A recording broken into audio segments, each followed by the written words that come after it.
या देवी सर्वभूतेषु मातृरूपेण संस्थिता नमस्तस्यै नमस्तस्यै नमस्तस्यै नमो नमः। सर्वमंगल मांगल्ये शिवे सर्वार्थ साधिके शरण्ये त्र्यंबके गौरी नारायणी नमोस्तुते। આજે નવરાત્રના પાવન અવસરે આપણે આ સત્સંગની અંદર શ્રી દુર્ગા સપ્તશતી એટલે કે મા જગદંબાના જે 700 શ્લોક છે કે જે માર્કંડેય પુરાણ અંતર્ગત શ્રી દુર્ગા સપ્તશતી આવા સ્તોત્રના નામથી જે ખૂબ સાધના પથ માટે ઉપસ્થિત છે એમાંથી આ માર્કંડેય પુરાણની અંદર સપ્ત એટલે 7 અને શત એટલે 100, આમ 700 શ્લોકોનું એક અદ્ભુત દેવી ચરિત્ર આપેલું છે કે જે અલગ અલગ 3 ચરિત્રમાં છે.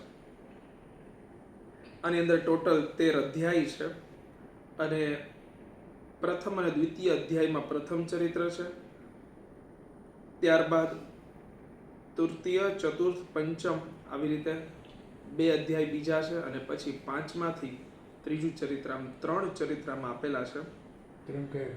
એમાં પહેલું જે ચરિત્ર છે એ મહાકાલીમા માટે છે, બીજું ચરિત્ર જે છે એ માં મહાલક્ષ્મીજી માટે છે અને ત્રીજું ચરિત્ર માં સરસ્વતી માટે. આમ અલગ અલગ 3 છે. આની અંદર જે માતાજી અલગ અલગ છે, દેવીઓ અલગ છે અને એના ચરિત્ર જુદા જુદા છે. એટલે એની અંદરના દેવી તત્વમાં અલગ છે પણ ચરિત્રના ભાવથી પાછું અલગ અલગ છે. એ આપણે એનો વિનિયોગ જોશું એટલે આપણને ખબર પડશે. એમાં એવું કહેવાય છે કે જે માતાજીના બીજ મંત્ર છે એમ, રીમ અને ક્લીમ, આ 3 બીજ મંત્રને આની અંદર કેવી રીતે આની ઉપાસના કરવી જોઈએ એનું અદ્ભુત વર્ણન કરેલું છે. જેવી રીતે એક બીજમાંથી આખું વૃક્ષ ઉત્પન્ન થાય અને એ આખા વૃક્ષનો સાર એ બીજ જ હોય છે, એવી રીતે અહીંયા પણ આ જે 3 અલગ અલગ પ્રકારના બીજ છે એના સાર રૂપે શ્રી દુર્ગા સપ્તશતી એ ગ્રંથનો એ માર્કંડેયજી મુનિ વડે માર્કંડેય પુરાણની અંદર કહેવામાં આવેલું છે. પ્રથમ અધ્યાય છે ઓમ શ્રી દુર્ગાય નમઃ. પ્રથમોધ્યાય વિનિયોગ. ઓમ પ્રથમ ચરિત્રસ્ય બ્રહ્મા ઋષિ મહાકાલી દેવતા ગાયત્રી છંદ નંદા શક્તિ રક્તદંતિકા બીજમ અગ્નિસ્તત્વમ ઋગ્વેદ સ્વરૂપમ શ્રી મહાકાલી પ્રીત્યર્થે પ્રથમ ચરિત્ર જપે વિનિયોગ. પ્રથમ ચરિત્ર કે બ્રહ્મા ઋષિ એટલે કે પ્રથમ ચરિત્રના ઋષિ છે બ્રહ્માજી છે. મહાકાલી દેવતા એના દેવતા જે છે એ મહાકાલી છે. અને ગાયત્રી છંદ, આનો જે છંદ છે એ ગાયત્રી છંદ છે. અલગ અલગ વૈદિક અને લૌકિક છંદો હોય એમ સંપૂર્ણ સ્તોત્રના પણ એક છંદ છે એ નિર્મિત કરેલા છે.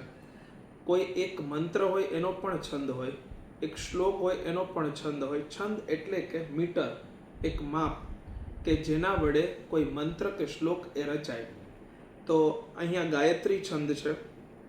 નંદા શક્તિ, આ જે સંપૂર્ણ ચરિત્ર છે એની શક્તિ છે નંદા દેવી છે. અને રક્તદંતિકા બીજમ, જે રક્તદંતિકા દેવી છે એ આનું બીજ છે. એક દેવીનું સ્વરૂપ છે જેના દંત છે ને રક્ત એટલે લાલ રંગના, દાડમની કળી જેવા જે દાંત કહેવાય લાલ રંગના, એવા એમના દાંત છે. સાઉથ બાજુના જે દેવીઓ હોય છે એનું જે સ્વરૂપ તમે જુઓ તો એની અંદર એ રક્તદંતિકાના સ્વરૂપ બહુ વધારે તમને દર્શન થાય. આપણે આ તરફ એવું નથી દેખાતું. તો એ રક્તદંતિકા દેવી છે આ સંપૂર્ણ ચરિત્રનું બીજ છે. અગ્નિસ્તત્વમ, આ સંપૂર્ણ સ્તોત્રનું જે તત્વ છે એ અગ્નિ તત્વ છે. અને ઋગ્વેદ સ્વરૂપમ, આ ઋગ્વેદ સમાન છે. અને મહાકાલી પ્રીત્યર્થે, શ્રી મહાકાલી દેવીની પ્રીતિ માટે થઈ અને પ્રથમ ચરિત્ર છે એ કહેવામાં આવ્યું છે. અહીંયા ચરિત્ર એવો શબ્દ ઉપયોગમાં આવ્યો છે. અન્ય જગ્યાએ અધ્યાય એવો અથવા તો સર્ગ અથવા તો વિરામ આવા બધા શબ્દો. અહીંયા ચરિત્રના રૂપે 3 ભાગ અને અધ્યાયના રૂપે 13 ભાગ એવું કહેવામાં આવેલું છે. આમ આ પ્રથમ અધ્યાયનો વિનિયોગ છે. દરેક અધ્યાય પહેલા બહુ સુંદર મજાના શ્લોકોથી. વિનિયોગ એટલે પ્રસ્તાવિકા? ના, નિયોગ એટલે મૂકવું અને વિનિયોગ એટલે વિશેષ રૂપે આ શું કામ કરવામાં આવે છે. જેમ સંકલ્પ છે ને એમ વિનિયોગ છે, પણ સંકલ્પ કર્યા બાદ પણ પ્રત્યેક શરૂઆત થતા નવા સ્તોત્રનો એક વિનિયોગ હોય. જેમ શ્રી સુક્તમનો પણ એક વિનિયોગ છે, પ્રત્યેક મંત્રનો પ્રત્યેક વિનિયોગ હોય. અને વિનિયોગને આપણે બહુ પ્રેક્ટિકલ ભાષામાં કહીએ તો એડ્રેસ. કેમ એક વ્યક્તિ છે, એનું આધાર કાર્ડ છે, તેમાં એનું એડ્રેસ, નંબર બધું આવી જાય. એમાં વિનિયોગની અંદર બધું આવી ગયું કે આના ઋષિ કોણ, કયા ઋષિએ સૌથી પહેલા જ્ઞાન પ્રાપ્ત કર્યું. કારણ કે મંત્રો તો અપૌરુષેયા, એ મંત્રો એ કોઈએ લખેલા નહોતા, એ તો બ્રહ્માંડની અંદર હતા.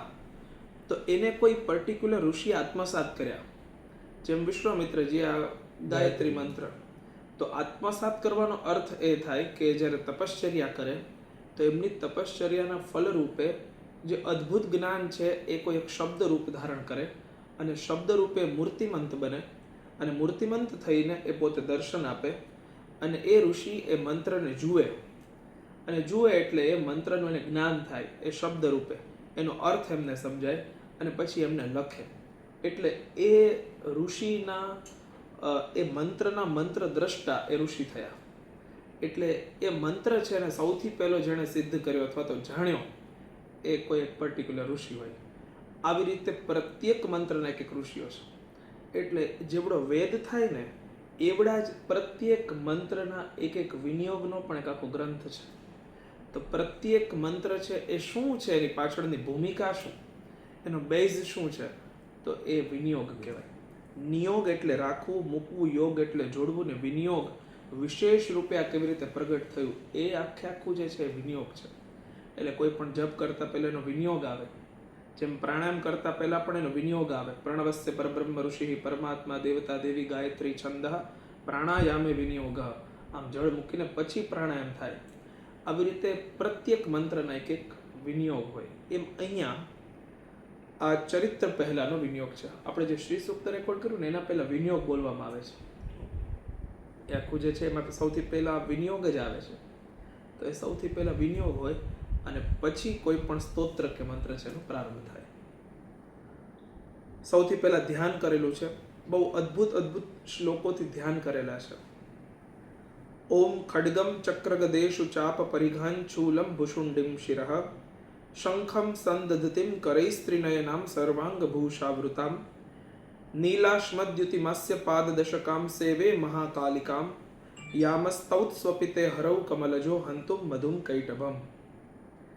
ભગવાન વિષ્ણુ જ્યારે સૂઈ ગયા ત્યારે મધુ અને કૈટભને મારવાવાળા જે કમલમાંથી ઉત્પન્ન થયેલા બ્રહ્માજીએ જેમનું સ્તવન કરેલું તેવી મહાકાલી દેવીનું હું સ્તવન કરું છું. તે પોતાના 10 હાથમાં ખડગ, ચક્ર, ગદા, બાણ, ધનુષ્ય, પરિઘ, શૂલ, ભુષુંડી, મસ્તક અને શંખ ધારણ કરે છે.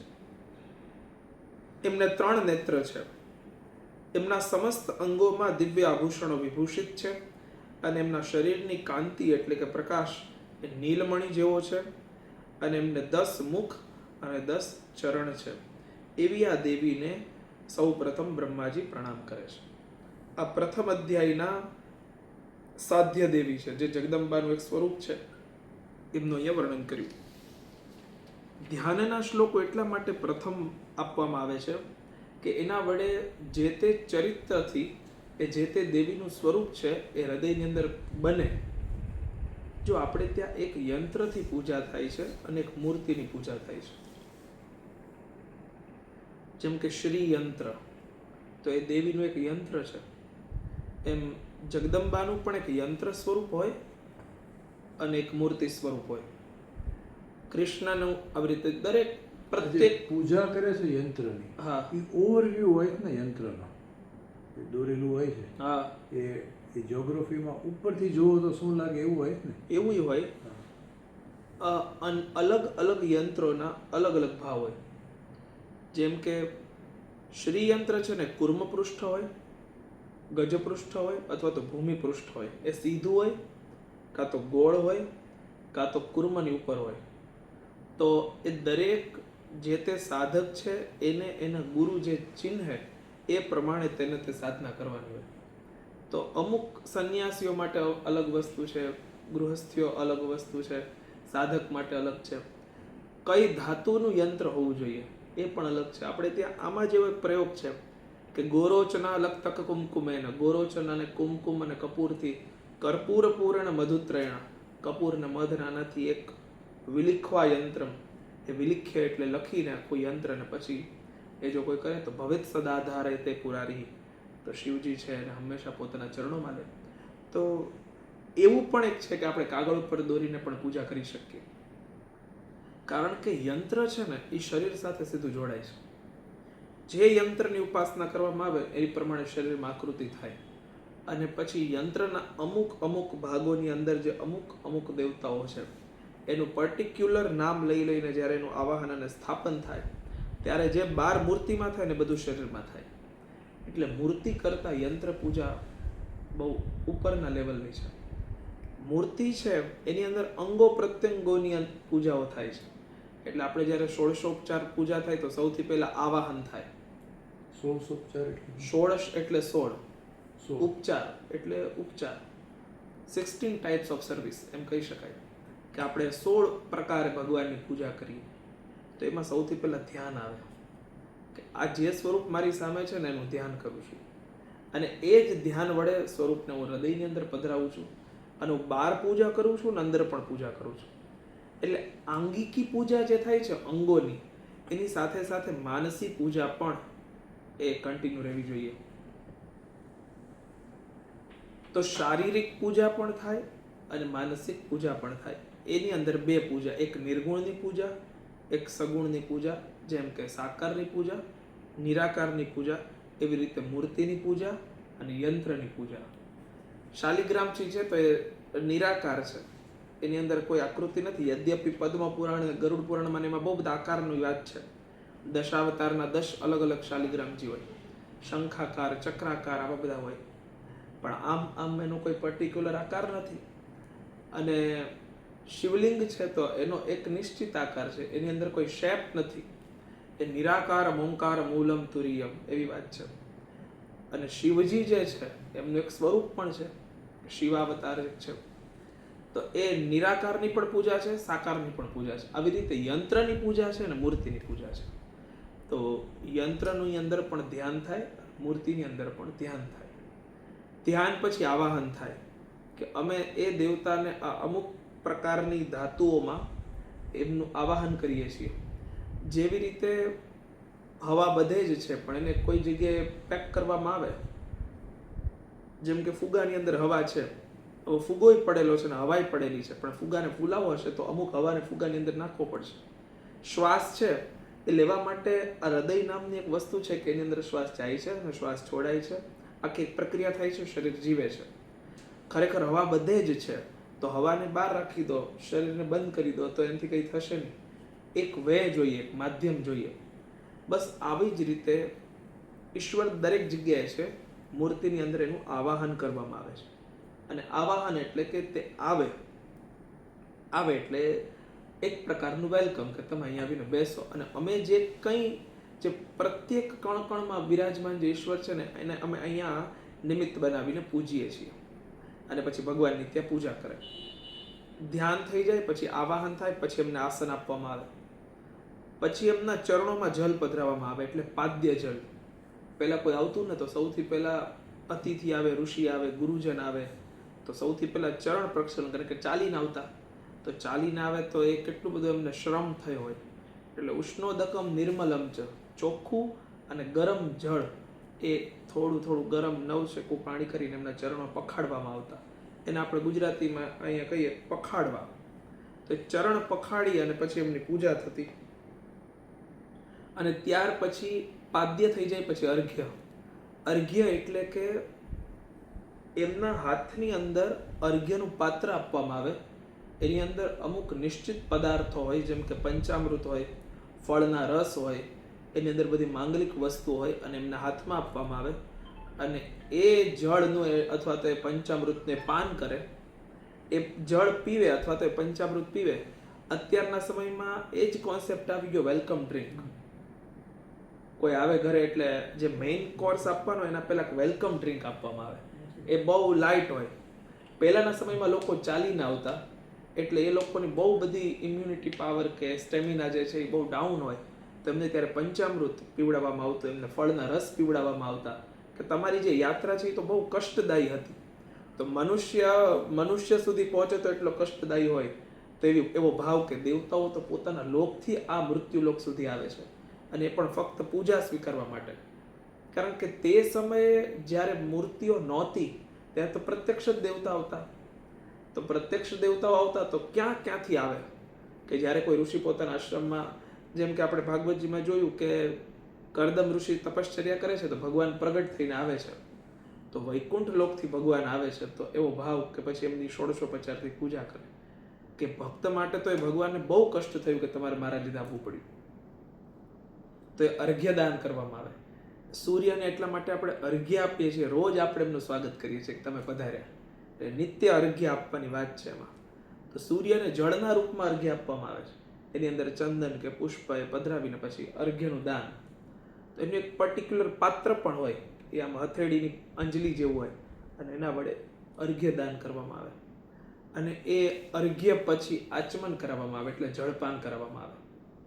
અને પછી એને બેસાડવામાં આવે અને પછી ત્યારબાદ એમને સ્નાન કરાવવામાં આવે. તો આ બધી સિક્વન્સ જેમ ઘરે કોઈ માણસ આવે ને એમ જ દેવતા સાથે, એટલે રિચ્યુઅલ ટુ સ્પિરિચ્યુઅલની જ વાત છે. જેમ માણસ સાથે વર્તે એમ માણસ છે ભગવાન સાથે વર્તે. અને આચમન કરાવી અને પછી એને સ્નાન કરાવવામાં આવે. તો સ્નાનની અંદર 5 અલગ અલગ વસ્તુઓથી સ્નાન. પહેલા જળથી સ્નાન, પછી દૂધથી સ્નાન, પછી દહીંથી સ્નાન, પછી ઘીથી સ્નાન, પછી મધથી સ્નાન, ને પછી સાકર. આ 5 વસ્તુથી સ્નાન મુખ્ય. અને એ થઈ જાય એના પછી એમને અત્તરના જળથી સ્નાન કરાવવામાં આવતું. પહેલાના સમયમાં તો આ બધું નહોતું, એટલે સુગંધી દ્રવ્ય બધા નેચરલ હતા. ચંદનનો લેપ લગાડવામાં આવતો, કારણ કે પહેલા લોકો કઈ આવા બધા મેકઅપ ને એવું નહોતું. ત્યારે તો ચંદન, કપૂર, કંકુ આ બધા છે એ સમયના મૂળ અને નેચરલ બધા પદાર્થો, હર્બલ બ્યુટી જેને કહેવાય, એ બધું લોકો લગાડતા. અંગરાગના રૂપમાં જ બધું હતું. અને પછી એમને ચંદનના જળથી સ્નાન થાય. ત્યાર પછી તીર્થોના જળથી સ્નાન કરવામાં આવતા. એટલે અતિથિ છે એ ઘરમાં આવી પહેલા તો પ્યોર પવિત્ર થઈ ગયો હોય, અને પછી એ ઘરે આવે તેમને વસ્ત્રદાન, સ્નાન પછી એમને નવી યજ્ઞોપવિત કરાવવામાં આવતી. આપણે ત્યાં તો હવે ગ્રહણથી ગ્રહણ મે બી જનોય બદલે તો બદલે. ખરેખર ઘણા લોકો પૂછતા હોય કે જનોય ગમે ત્યારે બદલાય. હવે જનોય છે એ તો દેવતાઓનું આવાહન કરીને એ રાખેલી એક ગાંઠ છે કે જે સાક્ષી ભાવે આપણી સાથે હંમેશા રહે છે. તો એને તો બહુ પવિત્ર રીતે સાચવવી જોઈએ. તો એની અંદર આવી રીતે કોઈ અતિથિ બને તો જનોય, કોઈ નવા મુહૂર્ત હોય તો જનોય, ઉત્સવમાં નવી જનોય. અને એની અંદર બ્રહ્મા, વિષ્ણુ, મહેશ, સૂર્ય, નવગ્રહનું આવાહન કરવામાં આવે, 3 દેવીનું આવાહન કરવામાં આવે. પછી એને સાક્ષી ભાવે ધારણ કરે કે જ્યાં સુધી આ છે ત્યાં સુધી હું બ્રહ્મત્વ અને લાજે એવા કામ નહીં કરું. અને પછી યજ્ઞોપવિત થાય. પછી એમને તિલક કરવામાં આવે, અને તિલક કરીને ત્યાર પછી એમને અક્ષત, પછી અબીલ, ગુલાલ ને કંકુ. એટલે આ બધી એટલી ફાઇન પૂજા છે. અને અત્યારે આપણે જે જોઈએ છીએ પૂજા, એના કરતાં બહુ શુદ્ધ અને સ્વચ્છ પૂજા છે. ખરેખર પૂજાનો કોન્સેપ્ટ એટલું નથી કે બહુ બધું ભરાઈ જાય ને પછી ભગવાન, એવું નથી. એટલી સ્વચ્છ અને શુદ્ધ પૂજા છે. એટલે પૂજા એ જ શ્રેષ્ઠ કે જે કર્યા પછી કોઈને ખબર ન પડવી જોઈએ કે પૂજા થઈ હતી. એટલી ચોખ્ખી પૂજા થાય ને તો એને પૂજા કહેવાય. અને એ થઈ ગયા પછી ભગવાનને ધૂપ, ત્યારબાદ ધૂપ આપવામાં આવે. એ પણ જે રિયલ બધી વસ્તુ હોય, કપૂર, ગુગળ અને તજ, લવિંગ, એલચીના પાવડર અને છાણા, અને એના વડે જે ગોમૂત્ર અને ગોમયથી બનેલા હોય, અને એના ઉપર પછી એ આગ કરીને પછી ભગવાનને. કારણ કે પહેલાના સમયમાં જ્યારે કપડાઓને અને વાળને સુગંધિત કરવાના બીજા કોઈ સંસાધનો નહોતા, ત્યારે આ ધૂપથી. એટલે કાલિદાસજીએ ઋતુ સંહારમાં લખ્યું છે કે પહેલાના સમયમાં લોકો જ્યારે વસંત ઋતુ આવતી ને ત્યારે પોતે ખબર છે કે હવે શિયાળો ગયો એટલે આ ગરમ કપડાઓ ઊનના કે મલમલના, પેલા મખમલના કે વેલ્વેટના બધું તો હવે સાઈડ થઈ જશે. હવે કોટન ને એ બધું પહેરવાનું આવશે. તો એ લોકો હોળીના દિવસોમાં જ્યારે ખેડૂતો નવરા હોય, પેલો પાક ઉતરી ગયો અને હવે નવા પાકની તૈયારી થતી હોય, ત્યારે લોકો પોતાના કપડા ઉપર લાખથી ડિઝાઇન બનાવતા અને પછી એને સૂકવી અને એની નીચે ચંદન, પછી આ અગર અને એ બધાનો ધુમાડો કરતા અને એ ધુમાડાથી કપડાં સુગંધિત બનતા અને એ કપડાને પછી એ લોકો પહેરતા. તો એનાથી એને બહુ સુગંધ અને ઠંડકનો અનુભવ થતો. તો આપણે ભગવાનને ધૂપ આપીએ. તો આ તો બહુ આપણા માણસોની અંદર પણ હતું, તો દેવતાઓને એ સમય કરતા હશે. એટલે કોઈ એસેન્સ કે કોઈ કલર કે એવું બધું નહીં, પણ જે નેચરલ વસ્તુ છે એનાથી ભગવાનને સુગંધ આપીએ. અને ત્યાર પછી છે ભગવાનને દીપ દર્શન કરાવવાનું. એટલે દીપ કરી અને ભગવાનના પ્રત્યેક અંગોનું દર્શન કરવાનું, કે અમે આપનો જે શૃંગાર કર્યો છે. દેવીની પૂજા હોય તેમાં વિશેષ આ જ આખી પૂજાના ક્રમમાં વસ્ત્ર પછી આભૂષણ આવે, પછી કજ્જલ આવે, માતાજીને કાજળ કરવાનું. વિષ્ણુ ભગવાન હોય તો એમને છત્ર ધરવામાં આવે, એમને ચામર ઢોળવામાં આવે, એમને મોર પંખથી અલગ અલગ. આજે આપણે ત્યાં આરતી કેટલા પ્રકારે થાય, ફક્ત દીવાથી નથી થતી. આરતી એટલે શું? આરતી એટલે દુઃખ. આરતી, આમ તની માથે આમ રસવતી ને માથે રેફ કરીએ ને, આરતી. આરતી એટલે દુઃખ. અને આરતી એટલે આપણે ઓલું સમજીએ છીએ. આરતી ઉતારવી એટલે શું? દુઃખ હરી લેવું.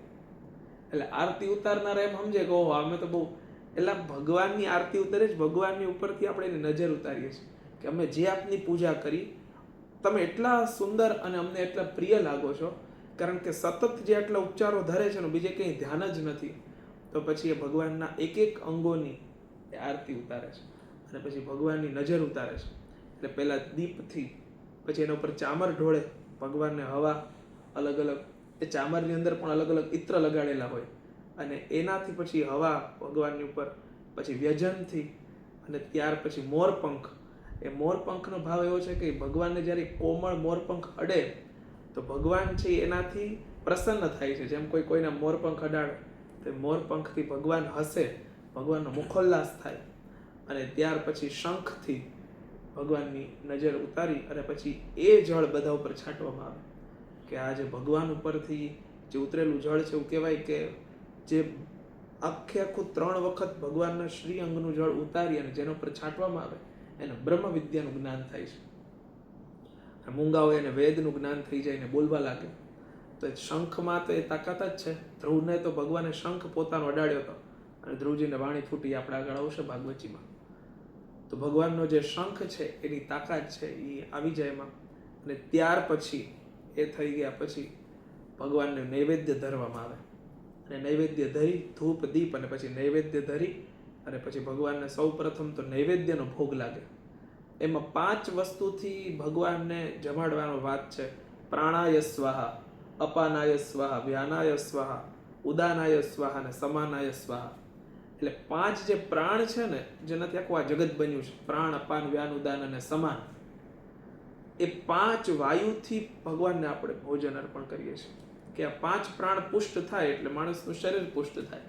એમાં શું ફરક છે 5 વાયુમાં? પ્રાણ એટલે કે આ જેનાથી હૃદય ચાલે છે. અપાન એટલે કે જેનાથી આ ઉદર ચાલે છે. વ્યાન એટલે કે જે ગાંઠમાં છે.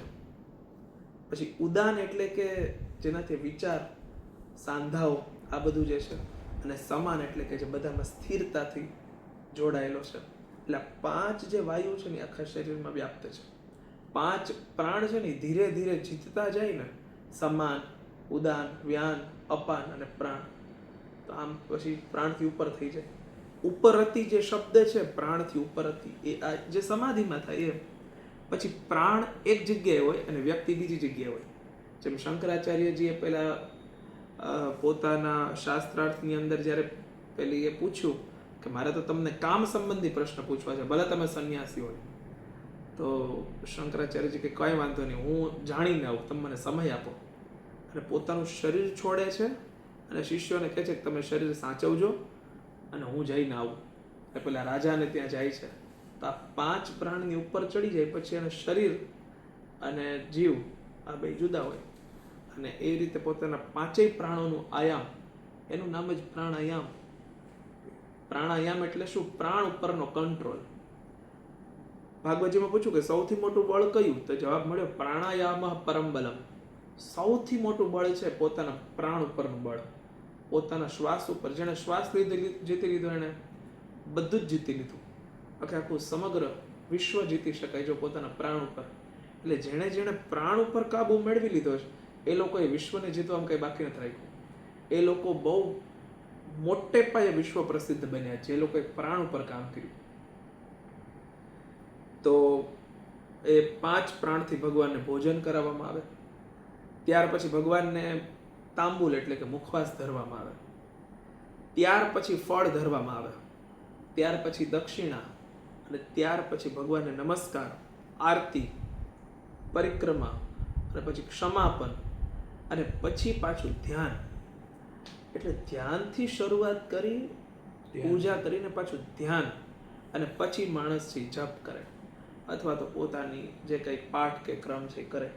તો આખી આ જે વાત છે ને એ ધ્યાનથી શરૂઆત થાય છે, અને પૂજાથી પણ અંતે ધ્યાન જ લાગે છે. એટલે ધ્યાન શબ્દની અંદર ધાતુ છે ધ્યેય ચિંતાયામ. અમે તમારું ચિંતન કરીએ છીએ. એટલે ચિંતન કરતા કરતા જે સ્વરૂપ છે એનું સતત ને સતત. એટલે તો દરેક અંગની પૂજા છે. જો પાદ્ય જલ છે ને એ ચરણોમાં આવે, અર્ઘ્ય છે એ હાથમાં હોય, આચમન છે એ મુખમાં હોય, સ્નાન છે એ બધા અંગોમાં હોય. અને સ્નાનની અંદર પણ એક વિધા છે. સીધે સીધું મસ્તક ઉપર જળ ન પધરાવાય. એટલા માટે આપણે ત્યાં નદીઓમાં કે સરોવરોમાં કે પછી સમુદ્રમાં સ્નાન કરવા જઈએ તો પહેલા ચરણ જાય, પછી ધીરે ધીરે ધીરે ધીરે જળ ઉપર આવે, અને પછી છેલ્લે ડૂબકી મારવાની વાત છે. આપણે ત્યાં શાવર સીધા લેવા મળ્યા છે એમાં તો એટેક આવી જાય છે સીધે સીધું. કારણ કે એક +2 -, +2 +, એમાં આખી એક એનર્જી ચેઇન ચાલે છે. અને જ્યારે સ્નાન કરે છે ને ત્યારે એનર્જી ચેઇન છે એ આખી આમ સ્ટોપ થાય છે, અને એની અંદરના પછી નેગેટિવ વાઇબ્સ બધા નીકળતા જાય છે, અને પોઝિટિવ વાઇબ્સ પાછા શરૂ થાય છે. એટલે એના માટે પગથી લઈ અને માથા સુધી, પાછું પગથી લઈને માથા સુધી આમ ચડતું ઉતરતું રહે છે. એના એટલે તો આપણે પરિક્રમા પણ આમ જ કરીએ છીએ જેમ પૃથ્વી ફરે છે. આપણે ઊંધી નથી કરતા, ક્લોકવાઇઝ, એન્ટી ક્લોકવાઇઝ નથી કરવાની હોતી. આપણે ત્યાં એકમાત્ર શિવજીની પરિક્રમા અડધી થાય છે, આ ક્લોકવાઇઝ અને પાછું આમ ઊંધું. કારણ કે શિવ છે એ ફક્ત એક તરફ નથી, એ બધી બાજુ છે. બધી બાજુ છે એટલે અંદર ને બહાર બે બાજુ છે. સમજાણું? એટલે પહેલા આપણે જમણી બાજુથી આમ ફરીએ એટલે પાછા આમ ડાબી બાજુથી ફરીએ કે શિવ છે એ અંદર પણ છે ને બહાર પણ છે. એટલે એ રૂપે આપણે આ રાખેલું છે કે આ ટપીએ તો આમ થઈ જાય, નો ટપીએ એવી વાત નથી. એ મૂળ તત્વતઃ જોડવાની વાત છે. એટલે આપણને શીખવાડવામાં આવ્યું કે આ જલધારા છે, આ જલધારાને ટપાય નહીં. એટલે બહુ સામાન્ય સૂચના એવી આપણને ખબર પડી જાય એટલે આપણે કરીએ નહીં. પણ ઓલો જે ફાયદો શું છે, એ સમજદારી શું છે કે આ શિવ તત્વો વચ્ચે છે, અને એ ખાલી અંદર કે ખાલી બહાર નથી, બેય બાજુ છે. એટલે આપણે એ તત્વો કે જે નિરાકાર રૂપે બિરાજમાન છે, તો એની આપણે એક જ તરફ એટલે આમ પણ કરીએ અને પછી આમ પણ કરીએ. એટલે એ પૂર્ણ છે, અને પૂર્ણ છે એટલે એમાં કંઈ ખાલીપો નથી, એમાં કંઈ ખૂટતું નથી. એટલે એમાં પૂર્ણ રાઉન્ડ નહીં, પણ શરીરના બેય ભાગ છે એ શિવ તત્વની તરફ દેખાડીએ. આવી રીતના અલગ અલગ પરિક્રમાનું પણ મહત્વ છે. તો સ્નાનમાં પહેલા ચરણોમાં, પછી ઉપર જાંઘ ઉપર, પછી કટી ઉપર, પછી હાથ ઉપર, હૃદય ઉપર, પછી મસ્તક ઉપર, અને પછી શિર ઉપર, આમ કરીને આખું સ્નાન કરવામાં આવે. એટલે મૂર્તિઓની સેવા કરતી વખતે પણ એ રીતે અભિષેક થાય. પછી અલગ અલગ પ્રકારના અભિષેકના વર્ણન છે કે જેટલા ફળના રસ છે, અલગ અલગ દ્રવ્યો છે, એનાથી પછી અભિષેક થાય. ચંદન, અબીલ, ગુલાલ, કંકુ, સિંદૂર, આનાથી અભિષેક થાય. પુષ્પોથી અભિષેક થાય, ડ્રાયફ્રૂટ્સથી અભિષેક થાય. એટલે કે એ સમયે લોકો આ વડે જ બધું સ્નાન કરતા. તો બ્યુટી પ્રોડક્ટ્સના રૂપમાં આ જ બધું હતું. તો લોકો એને ખાતા પણ ખરી અને નાતા પણ ખરી, અને એ સમયે એટલું બધું મળતું પણ ખરી. એટલે આ બધું હતું. તો દેવતાઓનો એવી રીતે અભિષેક થાય, અને એ થઈ ગયા પછી પાછું ધ્યાન. એટલે ધ્યાન માટે સ્વરૂપનું ચિંતન ખૂબ જ જરૂરી છે. એટલા માટે દરેક જગ્યાએ ધ્યાન આપેલા છે. એટલે આખા ધ્યાનની વાત આપણે કરવી હતી એટલા માટે. ત્યાર પછી એક મંત્રનો ઉચ્ચારણ કર્યો છે, ઓમ નમઃ ચંડિકાય, એટલે કે નમઃ ચંડિકાય, જે ચંડિકા દેવી છે એને અમે નમસ્કાર કરીએ છીએ. આની અંદર એવું કીધેલું છે કે આ ચંડી દેવી જે છે, જેમણે ચંડ અને મુંડનો સંહાર કર્યો, એ દેવીને અમે પ્રણામ કરીએ છીએ. ઓમ ઐમ માર્કંડેય ઉવાચ, આ ઐમ મંત્રથી માર્કંડેયજી એ બોલવાનો પ્રારંભ કરે છે. સાવર્ણિ સૂર્યતનયો યો મનુ કથ્યતેષ્ટમઃ નિશામય તદુત્પત્તિમ વિસ્તરાત ગદતો મમ. સૂર્યના પુત્ર સાવર્ણી, જે 8મા નંબરના મનુ કહેવાયા છે, એમની ઉત્પત્તિની કથા હું વિસ્તારપૂર્વક કહું છું, સાંભળો. મહામાયાનુભાવેન યથા મન્વંતરાધિપઃ સ બભૂવ મહાભાગઃ સાવર્ણિસ્તનયો રવેઃ. સૂર્યકુમાર મહાભાગ સાવર્ણી એ ભગવતી મહામાયાના અનુગ્રહથી જે પ્રકારે મન્વંતરના સ્વામી થયા, એ પ્રસંગ પણ આપને સંભળાવું છું, આપ સાંભળો. સ્વારોચિષેમ તરે પૂર્વમ ચૈત્રવંશ સમુદ્ભવઃ સુરથો નામ રાજાભૂત સમસ્તે ક્ષિતિમંડલે. પૂર્વ સમયની વાત છે કે સ્વારોચિષ મન્વંતરમાં સુરથ નામના એક રાજા હતા કે જે ચૈત્ર વંશની અંદર ઉત્પન્ન થયા હતા. તસ્ય પાલયતઃ સમ્યક પ્રજાપુત્રા નિવૌરસાન બભુઃ શત્રવો ભૂપઃ પોલા વિધ્વંસિનસ્તદા. તે રાજા પોતે પોતાના ઔરસ પુત્રોની જેમ બહુ ધર્મપૂર્વક પાલન કરતા હતા, અને પોતે ધર્મપૂર્વક પ્રજા પાલન કરતા કરતા એક સમય એવું થયું કે કોલા વિધ્વંસી નામના ક્ષત્રિય એ એમના શત્રુ થયા. આ કોલા વિધ્વંસી નામની એક ક્ષત્રિયોની વિશેષ સંજ્ઞા છે. દક્ષિણમાં કોલા નગરી એક બહુ પ્રસિદ્ધ છે, જે પ્રાચીન કાળની અંદર રાજધાની હતી. ત્યાં ક્ષત્રિયો ઉપર જ્યારે આક્રમણ કરવા લાગ્યા એટલા માટે કોલા વિધ્વંસી એવું કહેવાયું.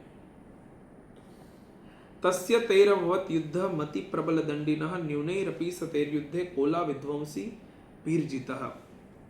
રાજા સુરથની જે દંડ નીતિ હતી તે બહુ પ્રબળ હતી. એમનું શત્રુઓની સાથે સંગ્રામ થયો. આમ તો જો કે કોલા વિધ્વંસી લોકો સંખ્યામાં બહુ ઓછા હતા, તો પણ રાજા સુરથ છે યુદ્ધમાં એમનાથી પરાસ્ત થઈ ગયા. તતઃ સ્વપુરમાયાતો નિજ દેશાધિપો ભવત આક્રાંતઃ સ મહાભાગસ્તૈસ્તદા પ્રબલારિભિઃ. ત્યારે તે યુદ્ધ ભૂમિથી પોતાના નગરમાં પાછા આવ્યા અને ફક્ત પોતાના દેશના રાજા થઈને રહેવા લાગ્યા. સંપૂર્ણ પૃથ્વી ઉપરથી એમનો અધિકાર જતો રહ્યો, પણ ત્યાં પણ એમના પ્રબળ શત્રુઓએ તે સમયે મહાભાગ રાજા સુરથ ઉપર આક્રમણ કરી દીધું. અમાત્યૈઃ બલિભિઃ દુષ્ટૈઃ દુર્બલસ્ય દુરાત્મભિઃ કોશો બલમ ચાપહૃતમ તત્રાપી સ્વપુરે તતઃ. રાજાનું બળ ધીમે ધીમે ખૂબ ક્ષીણ થવા લાગ્યું. એ માટે એ દુષ્ટ, બળવાન અને દુરાત્મા મંત્રીઓએ ત્યાં એમની જે રાજધાનીમાં પણ રાજકીય સેના અને ખજાનો હતો એ લઈ લીધો. તતો મૃગયા વ્યાજેન ઋતસ્વામ્યઃ સભૂપતિઃ એકાકી હયમારુહ્ય જગામ ગહનમ વનમ. હવે એ જે સુરથ રાજા હતા એમનું પ્રભુત્વ બહુ નષ્ટ થઈ ગયું, એટલા માટે તે શિકાર રમવા માટે ઘોડા ઉપર સવાર થઈને ત્યાંથી એકલા જ ઘનઘોર જંગલમાં ગયા.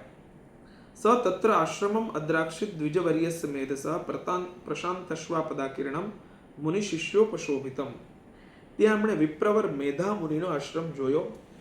ત્યાં કેટલાક હિંસક જીવોએ પોતાની હિંસાવૃત્તિ છોડીને ખૂબ શાંત ભાવથી રહેવા લાગેલા, અને મુનિના જે થોડા શિષ્યો હતા એ પણ ત્યાં એમની આજુબાજુ વનની શોભા વધારતા હતા. સુરથ નામનો રાજા છે. સુરથ એટલે આ સુરથ એટલે કે શરીર. એ ગયા મેધા ઋષિ પાસે. મેધા એટલે પ્રજ્ઞા. તત્સ્થૌ કંચિત્સ કાલંચ મુનિના તેન સત્કૃતઃ ઇતશ્ચેતશ્ચ વિચરંસ તસ્મિન મુનિવરાશ્રમે. ત્યાં ગયા એટલે મુનિએ તેમનો સત્કાર કર્યો, અને ત્યાર પછી એ મુનિશ્રેષ્ઠના આશ્રમ ઉપર તે થોડું આમથી તેમ વિચરતા વિચરતા થોડા સમય ત્યાં જ રહ્યા. સોચિંતયે તદા તત્વ મમત્વાકૃષ્ટ ચેતન મત્પૂર્વૈ પાલિતમ પૂર્વમ મયા હીનમ પુરમિતત. પછી ખૂબ મમતાથી એમણે આકૃષ્ટ ચિત્ત થઈને તે પ્રકારે ચિંતન કરવા લાગ્યા કે પહેલાના સમયમાં મારા પૂર્વજોએ જે કાંઈ આ નગરનું પાલન કર્યું એ નગર આજે મારાથી રહિત છે. ખબર નહીં મારા જેવા દુરાચારી સેવકો ધર્મપૂર્વક આની રક્ષા કરે છે કે નથી કરતા. મદ્વૃત્તૈ તદ્વૃત્તૈ ધર્મતઃ પાલ્યતેન વા ન જાને સ પ્રધાનો મે શૂરહસ્તિ સદા મદઃ. મદ્વૃત્તૈ સ્થૈર સદ્વૃત્તૈ કે છે કે મને મારા જેવા દુરાચારી જે સેવકો છે કે જે ધર્મપૂર્વક આનું રક્ષણ કરી શકે કે કેમ, પણ એ સદા હંમેશા મદ એટલે કે અભિમાનની વર્ષા કરતા કરતા તે પોતે બહુ શૂરવીર છે એવું માનતા, જેમ કોઈ પ્રધાન હાથી એટલે કે કોઈ મેઇન હાથીઓના ઝુંડનો મુખ્ય હાથી હોય એ જેવી રીતે શત્રુઓને આધીન થઈ જાય તો પછી એની પાછળના લોકોનું તો શું કહેવું. એવી રીતે જે લોકો મારી કૃપા ધન અને ભોજનથી મારી પાછળ પાછળ ચાલ્યા આવે છે એ હવે બીજા રાજાઓનું અનુસરણ કરવા લાગ્યા. તો મને લાગે છે કે આ અપવ્યયી લોકો દ્વારા મેં તો બહુ બધા ખર્ચો કર્યા અને ખર્ચા કરી કરીને મેં મારો ખજાનો ખાલી કરી દીધો. આવું બધું એ વિચારવા લાગ્યા કે હવે હું નથી રહ્યો તો એ પ્રજા તો પાછી પોતપોતાના પાલનમાં લાગી ગઈ, તો ખરેખર મારી કોઈ જરૂરિયાત હતી કે નહોતી. બસ આ એમણે નિરંતર વિચારતા રહ્યા ને એક દિવસ તેમણે મેધા ઋષિના આશ્રમ પાસે જઈ અને એક વૈશ્યને જોયો અને ત્યાં જઈને એણે પૂછ્યું, અનુવૃત્તિમ ધ્રુવમ તૈદ્ય યે મમ વૈરી વશમ યાતઃ કાનભોગાનુપલપ્સ્યતે યે મમાનુગતા નિત્યમ પ્રસાદધન ભોજનૈઃ અનુવૃત્તિમ ધ્રુવમ તૈદ્ય કુર્વંતન્યમહિભૃતામ અસમ્યક વિવશીલૈસ્તૈઃ કુર્વદ્ભિઃ સતતમ વ્યયમ સંચિતઃ સહ અતિ દુઃખેન ક્ષયમ કોશો ગમિષ્યતિ એતચ્ચાન્યચ્ચ સતતમ ચિંતયામાસ પાર્થિવઃ તત્ર વિપ્રાશ્રમાભ્યાસે વૈશ્યમેકમ દદર્શ સહ સપૃષ્ટસ્તેન કસ્ત્વમ ભો હેતુશ્ચાગમનેત્ર કહ. આપણે મૂળ શ્લોકો વાંચતા જઈએ છીએ એટલે એક પાઠ આમ પણ થતો જશે અને બાને સંભળાય પણ ખરી કે આ શ્લોકો આવા છે. સ શોક ઇવ કસ્માત્વમ દુર્મના ઇવ લક્ષ્યસે ઇત્યાકર્ણ વચસ્તસ્ય ભૂપતે પ્રણયોદિતમ. એમણે કહ્યું કે હે ભાઈ, તમે કોણ છો અને તમે અહીંયા શા માટે આવ્યા છો? તમે શા માટે શોકગ્રસ્ત છો અને તમારું મન બહુ ખિન્ન હોય એવું લાગે છે? રાજા સુરતનો આ પ્રેમપૂર્વક કહેલા વચન સાંભળીને વૈશ્યએ બહુ વિનિત ભાવે એમને પ્રણામ કરીને કહ્યું. અને વૈશ્ય ઉવાચ. હવે આ જે અહીંયા મંત્રમાં એવું છે કે કોઈ બોલે ને ઉવાચ, એ ઉવાચ પણ અહીંયા મંત્રના રૂપમાં ગણી લીધા છે. એમ કરીને 700 થાય છે. ભાગવતજીની અંદર પણ એક આખી ગણતરી છે કે ખરેખર ભાગવતજીના 18,000 શ્લોક. 18,000 શ્લોકમાં શું ફક્ત શ્લોક ગણીએ તો જ 18,000 થાય? તો એમાં પુષ્પિકા પણ ગણવાની છે, જે છેલ્લે આવે એ ઉવાચ પણ ક્યારેક ક્યારેક ગણવાના છે. એમ કરીને 18,000 થાય છે. એ પ્રત્યુવાચ સતમ વૈશ્ય પ્રશ્રયાવનતો નૃપમ વૈશ્ય ઉવાચ સમાધિર્નામ વૈશ્યોહમ ઉત્પન્નો ધનિનામ કુલે. વૈશ્ય કહ્યું કે હે રાજા, હું ધનિયોના કુળમાં ઉત્પન્ન થયેલો એક વૈશ્ય છું અને મારું નામ સમાધિ છે. મેં દુષ્ટ સ્ત્રી પુત્રો અને ધનના લોભથી મારા બધા જ પરિવારના લોકો કે જે બહુ અત્યંત મારા સાથે લોભથી જોડાયેલા, મેં એમને મારા ઘરમાંથી કાઢી મૂક્યા. આ સમયે હું ધન, સ્ત્રી અને પુત્રથી ખૂબ વંચિત છું. મારા જે વિશ્વાસપાત્ર મારા જે સગાવાલાઓ ભાઈઓ હતા એમણે મારી પાસેથી જ મારું ધન લઈ લીધું અને મને એનાથી દૂર કરી દીધો. એટલા માટે હું ખૂબ દુઃખી થઈ અને આ વનની અંદર ભટકું છું. અહીંયા રહીને મેં એ વાતને જાણ્યું છે કે મારા પુત્રો, સ્ત્રીઓ અને સ્વજનો કુશળ હશે કે કેમ. આની મને બહુ ચિંતા થાય છે, પણ એને હું સ્પષ્ટપણે જાણી નથી શક્યો. એ લોકો ખરેખર ઘરમાં બહુ કુશળ હશે કે એમને બહુ કષ્ટ પડતું હશે? મારા દીકરાઓ કેવા હશે? સદાચારી હશે કે દુરાચારી હશે? એટલે રાજાએ એમને પૂછ્યું, જે લોભી સ્ત્રી પુત્ર આદિ ધનને કારણે તમને પોતાના ઘરમાંથી કાઢી મૂકે છે, એમના પ્રત્યે તમારા ચિત્તમાં આટલો બધો સ્નેહનું બંધન શા માટે છે? આવો રાજાએ એમને પ્રશ્ન કર્યો. પુત્રદારેર્નિરસ્તશ્ચ ધનલોભાદ અસાધુભિઃ વિહીનશ્ચ ધનેર્દારૈઃ પુત્રૈરાદાય મેધનમ વનમભ્યાગતો દુઃખી નિરતશ્ચાપ્તબંધુભિઃ સોહમ ન વેદ્મિ પુત્રાણામ કુશલાત્મિકામ પ્રવૃત્તિમ સ્વજનાનામ ચ દારાણામ ચાત્ર સંસ્થિતઃ કિમ नु તેષાં ગૃહે ક્ષેમમ અક્ષેમમ કિમ नु સાંપ્રતમ કથમ તે કિમ नु સદ્વૃત્તા દુર્વૃત્તા કિમ नु મે સુતઃ રાજોવાચ યેર્નિરસ્તો ભવાન લુબ્ધૈઃ પુત્રદારાદિભિર્ધનૈઃ તેષુ કિમ ભવતઃ સ્નેહમ અનુબધ્નાતિ માનસમ. એવું લાગે છે કે તમારો એમના પ્રત્યે ચિત્તમાં જે આટલો બધો સ્નેહ છે એનું બંધન તમને લાગ્યું છે. વૈશ્ય ઉવાચ એવમેતદ યથા પ્રાહ ભવાન અસ્મદ્ગતમ વચઃ કિમ કરોમિ ન બધ્નાતિ મમ નિષ્ઠુરતામ મનઃ યૈહિ સંત્યજ્ય પિતૃસ્નેહમ ધનલુબ્ધેર નિરાકૃતઃ. કે તમે મારા વિષયમાં જે આ વાત કરો છો એ ખરેખર બહુ ઠીક છે, પરંતુ હું શું કરું? મારું મન એમના પ્રત્યે નિષ્ઠુરતા મમ ન બદનાતી, હું નિષ્ઠુર થઈ શકું એમ નથી. જે લોભને કારણે પોતાના પિતા પ્રત્યેનો સ્નેહ, પતિ પ્રત્યેનો સ્નેહ અને આત્મીયજનો પ્રત્યેનો જે અનુરાગ હતો એ બધાને તિલાંજલિ આપીને હું ઘરની બહાર નીકળી ગયો, છતાં પણ મારા હૃદયમાં એમના પ્રત્યે બહુ સ્નેહ છે. હે મહામતી, આ ગુણહીન બંધુઓની સામે જે મારો આ સ્નેહ છે, જેના કારણે હું પ્રેમમગ્ન થઈ રહ્યો છું, ખબર નહીં આને હું જાણી નથી શકતો. એટલા માટે હું બહુ લાંબા શ્વાસ લઈ રહ્યો છું અને મારું હૃદય બહુ જ દુઃખી છે. આ લોકોનો પ્રેમમાં બહુ અભાવ છે, એ લોકો મને ક્યારેય પ્રેમ નહીં આપી શકે, તો પણ મારું મન એમના પ્રત્યે નિષ્ઠુર થતું નથી. કિમ કરોમિ ન બધ્નાતિ મમ નિષ્ઠુરતામ મનઃ યૈહિ સંત્યજ્ય પિતૃસ્નેહમ ધનલુબ્ધેર નિરાકૃતઃ પતિ સ્વજન હાર્દમ ચ હાર્દિતેષ્વેવ મે મનઃ કિમે તન્નાભિજાનાપી જાનન્નપી મહામતે યત પ્રેમ પ્રવણમ ચિત્તમ વિગુણેષ્વપી બંધુષુ તેષાં કૃતે મે નિશ્વાસો દૌર્મનસ્યંચ જાયતે કરોમિ કિમ યન્ન મનસ્તેષ્વ પ્રીતિષુ નિષ્ઠુરમ. માર્કંડેય ઉવાચ તતસ્તૌ સવિતૌ વિપ્ર તમ મુનિમ સમુપસ્થિતૌ. માર્કંડેયજી કહે છે કે બ્રહ્મન ત્યારબાદ રાજાઓમાં શ્રેષ્ઠ એવા આ સુરથ અને સમાધિ આ બંને સાથે સાથે મેધા મુનિની સેવા માટે ઉપસ્થિત થયા અને એમની સાથે યથાયોગ્ય ન્યાય અનુકૂળ વિનયપૂર્વક વર્તન કરીને પછી વૈશ્ય અને રાજાએ કંઈક વાર્તાલાપનો આરંભ કર્યો. હવે સુરથ અને સમાધિ આ બંને મેધા ઋષિ પાસે બેસી અને વાત કરે છે. રાજાએ કહ્યું કે હે ભગવાન, સમાધિર્નામ વૈશ્યોસૌ સચ પાર્થિવ સત્તમઃ કૃત્વા તુતૌ યથા ન્યાયમ યથાર્હમ તેન સંવિદમ ઉપવિષ્ટૌ કથા કાશ્ચિત ચક્રતુર્વૈશ્ય પાર્થિવૌ. રાજોવાચ ભગવાન સ્વામ અહમ પ્રષ્ટુમ ઇચ્છામેકમ વદસ્વ તત. હે ભગવાન, ત્વામ અહમ પ્રષ્ટુમ ઇચ્છામિ, મારે તમને પૂછવું છે. એકમ વદસ્વ, તમે મને આ એક વાત કરો. દુઃખાય જન્મે મનસઃ સ્વચિત્તાય તતામ વિના મમત્વમ ગત રાજ્યસ્ય રાજ્યાંગેષુ ખિલેષ્વપી જાનતોપી યથાજ્ઞસ્ય કિમેતન મુનિ સત્તમ અયમ ચ નિકૃતઃ પુત્રૈર્દારૈઃ પૃથ્વીર્સ્તથોજ્જિતઃ સ્વજનેન ચ સંત્યક્તસ્તેષુ હરતિ તથાપ્યતિ એવમેષ તથા હંચ દ્વાવપ્યત્યંત દુઃખિતૌ દૃષ્ટદોષોપી વિષયે મમત્વાકૃષ્ટ માનસૌ તત્કિમેતન મહાભાગ યન્મોહો જ્ઞાનિનોરપી. રાજાએ પૂછ્યું કે હે ભગવાન, મારે તમને એક વાત પૂછવી છે. મારું ચિત્ત એ પોતાની અંદર અધીન ન હોવાને કારણે મને બહુ દુઃખ દે છે. આ સુરત એટલે આપણે બધાની વાત થઈ, જીવ માત્રની, કે પોતે પોતાનું ચિત્ત પોતાને અધીન નથી એટલે દુઃખનું કારણ છે.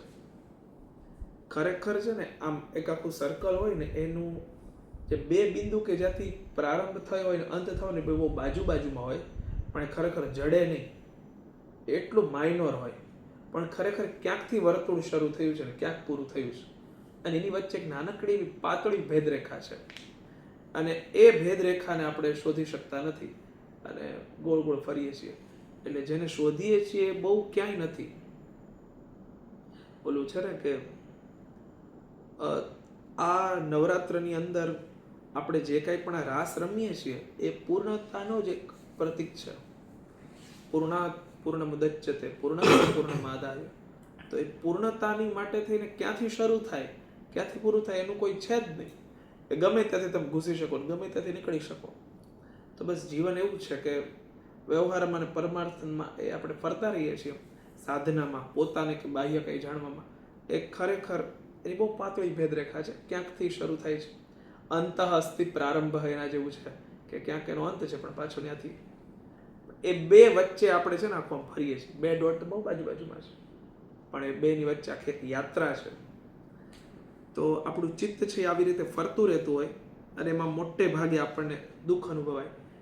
એવું છે, સુખ અનુભવાય છે પણ એ બહુ અનુકૂળ છે, અને દુઃખ અનુભવાય છે એ બહુ પ્રતિકૂળ છે.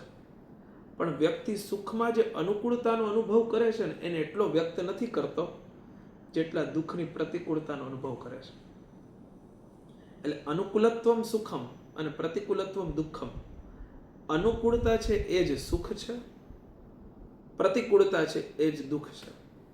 પણ અનુકૂળતાને કોઈને વ્યક્ત નથી કરવી કે જો મારે બહુ હજી વધારે અનુકૂળતા, હજી વધારે સારી, હજી તો વ્યવસ્થાઓ વચ્ચે વધારે ને વધારે પોતે આનંદિત થતો જાય, સુખી થતો જાય, અને અંતે એને પછી એમ વ્યક્ત નથી કરતો કે આ મારા માટે બહુ અનુકૂળ છે.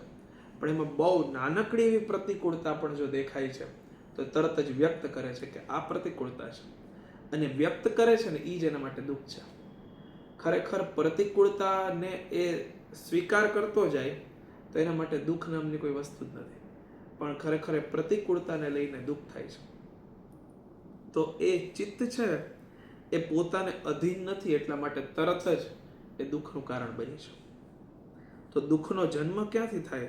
તો કે ચિત્ત જ્યારે પોતાને અનુકૂળ ન હોય ત્યારે આપણને દુઃખ અનુભવ થાય. ચિત્ત માની લે કે હા તો સુખ જ છે, તો એના પછી કોઈ ફરક પડતો નથી. જે રાજ્ય મારા હાથમાંથી ચાલ્યું ગયું એમાં હું અને એના સંપૂર્ણ અંગોમાં મારી મમતા બનેલી છે. આ હું જાણું છું કે હવે મારું નથી. એક અજ્ઞાનીની જેમ મને એના માટે દુઃખ થાય છે. એ શું છે? આ જે વૈશ્ય છે એ પણ ઘરની અંદર અપમાનિત થઈને આવેલો છે. રાજા પોતે આખી વાત વ્યક્ત કરે છે એની અને પેલા સમાધિની. જો શરીર અને સમાધિ આ બે જણા પ્રશ્ન કરે છે, અને એક રાજા છે અને એક વેપારી છે, અને આ બે જણા એક ઋષિ પાસે બેઠા છે. એના પુત્ર, સ્ત્રી અને સેવકોને એને છોડી દીધા છે. સ્વજનોનો પણ એને પરિત્યાગ કરી દીધો છે. છતાં પણ એના પ્રતિ એમને અત્યંત હાર્દિક એટલે હૃદયનો સ્નેહ છે. એ આ પ્રકારે તથા મેં એટલે કે હું, અમે બંને પણ આનાથી દુઃખી છીએ. જેની અંદર પ્રત્યક્ષ દોષ જોવાઈ રહ્યો છે એ વિષયની અંદર અને એ વિષય માટે અમારા મનમાં મમતા જનિત આકર્ષણ પેદા થઈ રહ્યું છે. આકર્ષણ છે ને પ્રત્યેક વસ્તુમાં છે. આકર્ષણને કોઈ છોડી નહીં શકે. પેલા ન્યૂટનને સફરજન પડ્યું એટલે એને એમ લાગ્યું કે ઓહ આ કંઈક છે, તો જ સફરજન નીચે પડે, કેમ ત્યાં ન રહી ગયું. એના પહેલા તો વર્ષો પહેલા પતંજલિએ મહાભાષ્યમાં કહી દીધું હતું કે પ્રત્યેક પંચ તત્વ પોતપોતાનામાં વિલીન થાય છે. તો જમીનની વસ્તુ જમીનમાં મળી જાય છે, પાણીની વસ્તુ પાણીમાં મળી જાય છે. પછી પાણીના 3 ફોર્મ, ગેસ, સોલિડ અને લિક્વિડ, તો એ પાણીમાં મળી જાય છે. વાયુમાં મળી જાય છે. તો અગ્નિ છે હંમેશા ઉપર જ જાય છે. અગ્નિ ઢોળાઈ નથી જતો, વેરાઈ નથી જતો, પડી નથી જતો. એની પાછળનું કારણ કે એનો મેઇન સોર્સ સૂર્ય છે, તો હંમેશા એ ત્યાં જ જાય છે. આકાશ, ઘટાકાશ, મઠાકાશની આપણે વાત થઈ, પટાકાશ અને મહાકાશ, તો એ પણ પાછું મળી જવાનું છે. તો પ્રત્યેક પંચ તત્વથી આ બધું જ બનેલું છે. અને સંહારની અંદર તો એ જ કીધું કે પાછું એ બધું ઉલટા ક્રમથી બધું સમાહિત થઈ જાય છે. તો એ કંઈ રહેવાનું જ નથી, છતાં પણ આકર્ષણ તો થાય જ છે, કારણ કે પ્રત્યેક વસ્તુ એકબીજાથી આકર્ષિત છે. આખી ગેલેક્સી છે એકબીજાથી આકર્ષિત છે, એટલે એની અંદર રહેલા બધા એકબીજાથી આકર્ષિત છે, એટલે એનો અનુભવ તો થવો જ રહ્યો. તો આમાં કહે છે કે મમતા જનિત આકર્ષણ અમને સૌને પેદા થઈ રહ્યું છે. હે મહાભાગ, અમે બંને સમજદાર છીએ, છતાં પણ આની અંદર અમને મોહ પેદા થાય છે. પ્રત્યેકની અંદર પાછું છે ને એક જે મહાદાનવ તરીકે મોહ તો છે જ તે.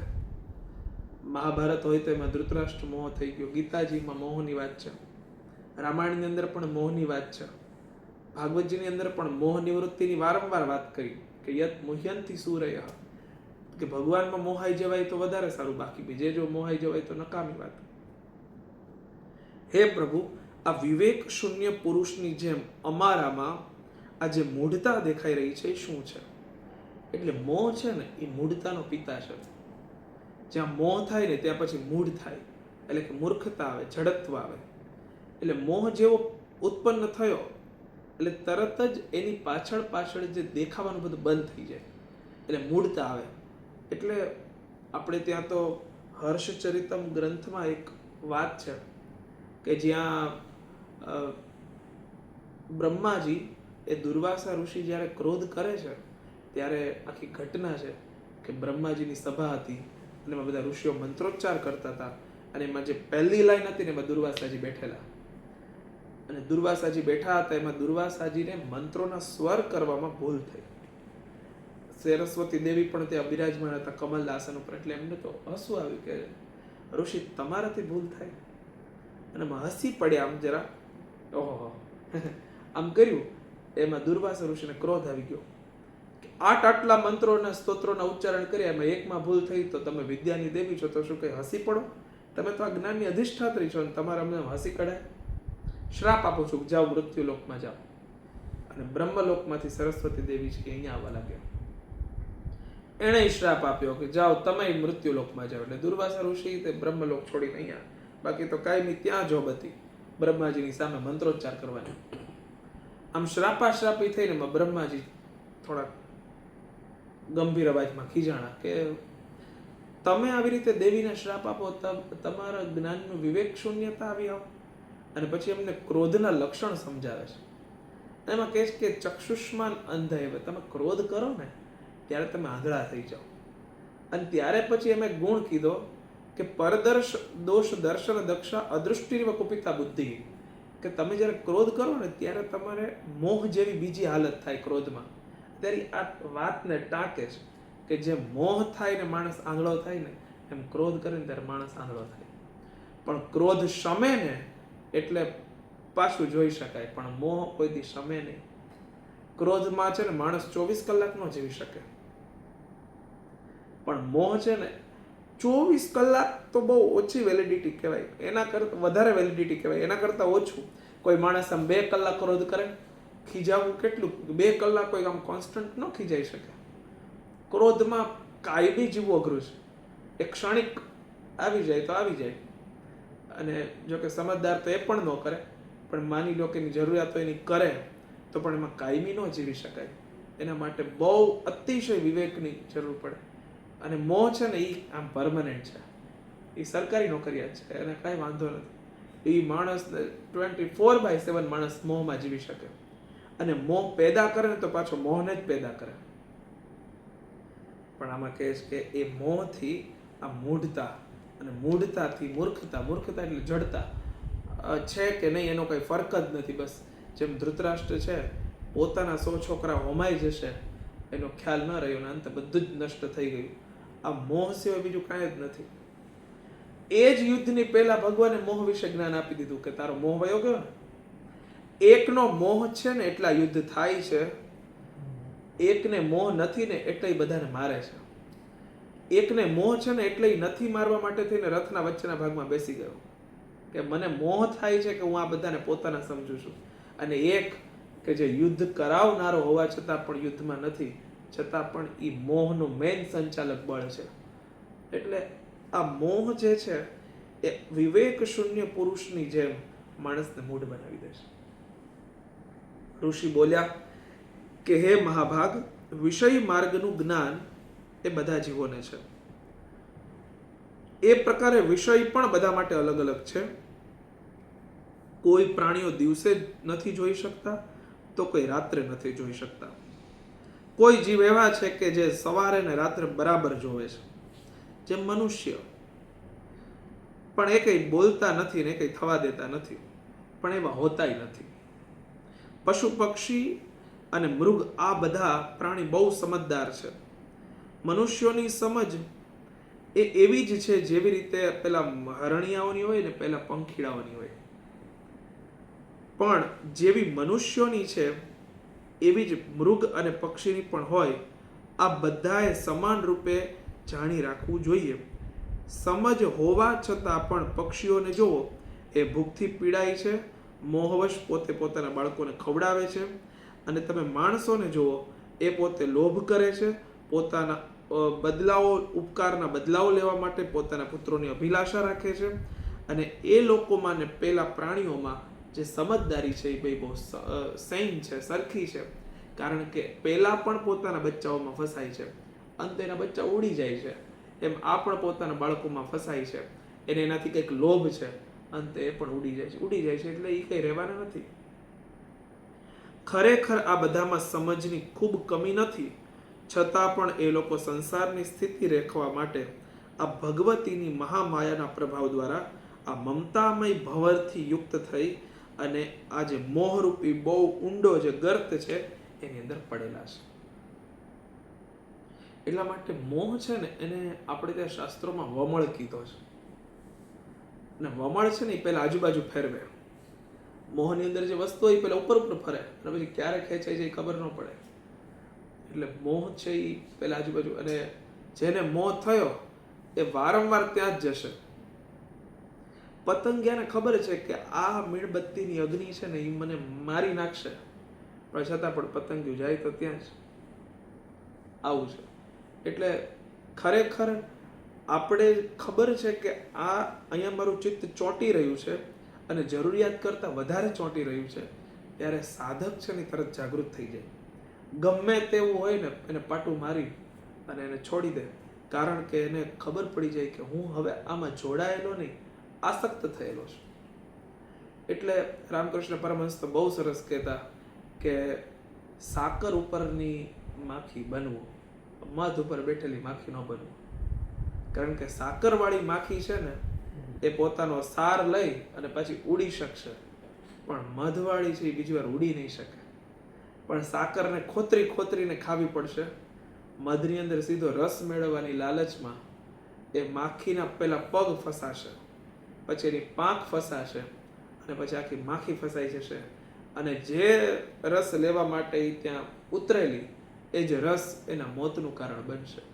એટલે સાકરની માખી બનવું, સાર લઈ અને નીકળી જવાનું, એમાં ચોંટવાનું નહીં. જો ચોંટ્યા એટલા માટે તો ભગવાને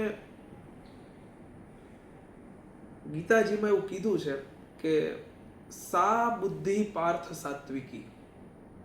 ઓલા રેફરન્સ આમ ઉતરતા હોય ને એટલે પછી આમ થોડીક સ્પીડ થઈ જાય છે, બીજું કાંઈ નથી. આ બધું લિંક અપ થવા માંડે એ બહુ મોટી કૃપા છે. એમાં ભગવાને કીધું કે એ સાત્વિક બુદ્ધિ છે કે જેમાં પ્રવૃત્તિમ ચ નિવૃત્તિમ ચ કાર્ય ભયાભય, જેને પ્રવૃત્તિ અને નિવૃત્તિ આ બંને સૂઝતી હોય ને એ બહુ સાત્વિક બુદ્ધિનો માણસ છે. એને ખબર પડી જાય કે મારે આ સમયે જવાનું છે, આ ટાઈમે જઈ તરત મારે આ ટાઈમેથી નીકળી જવાનું છે.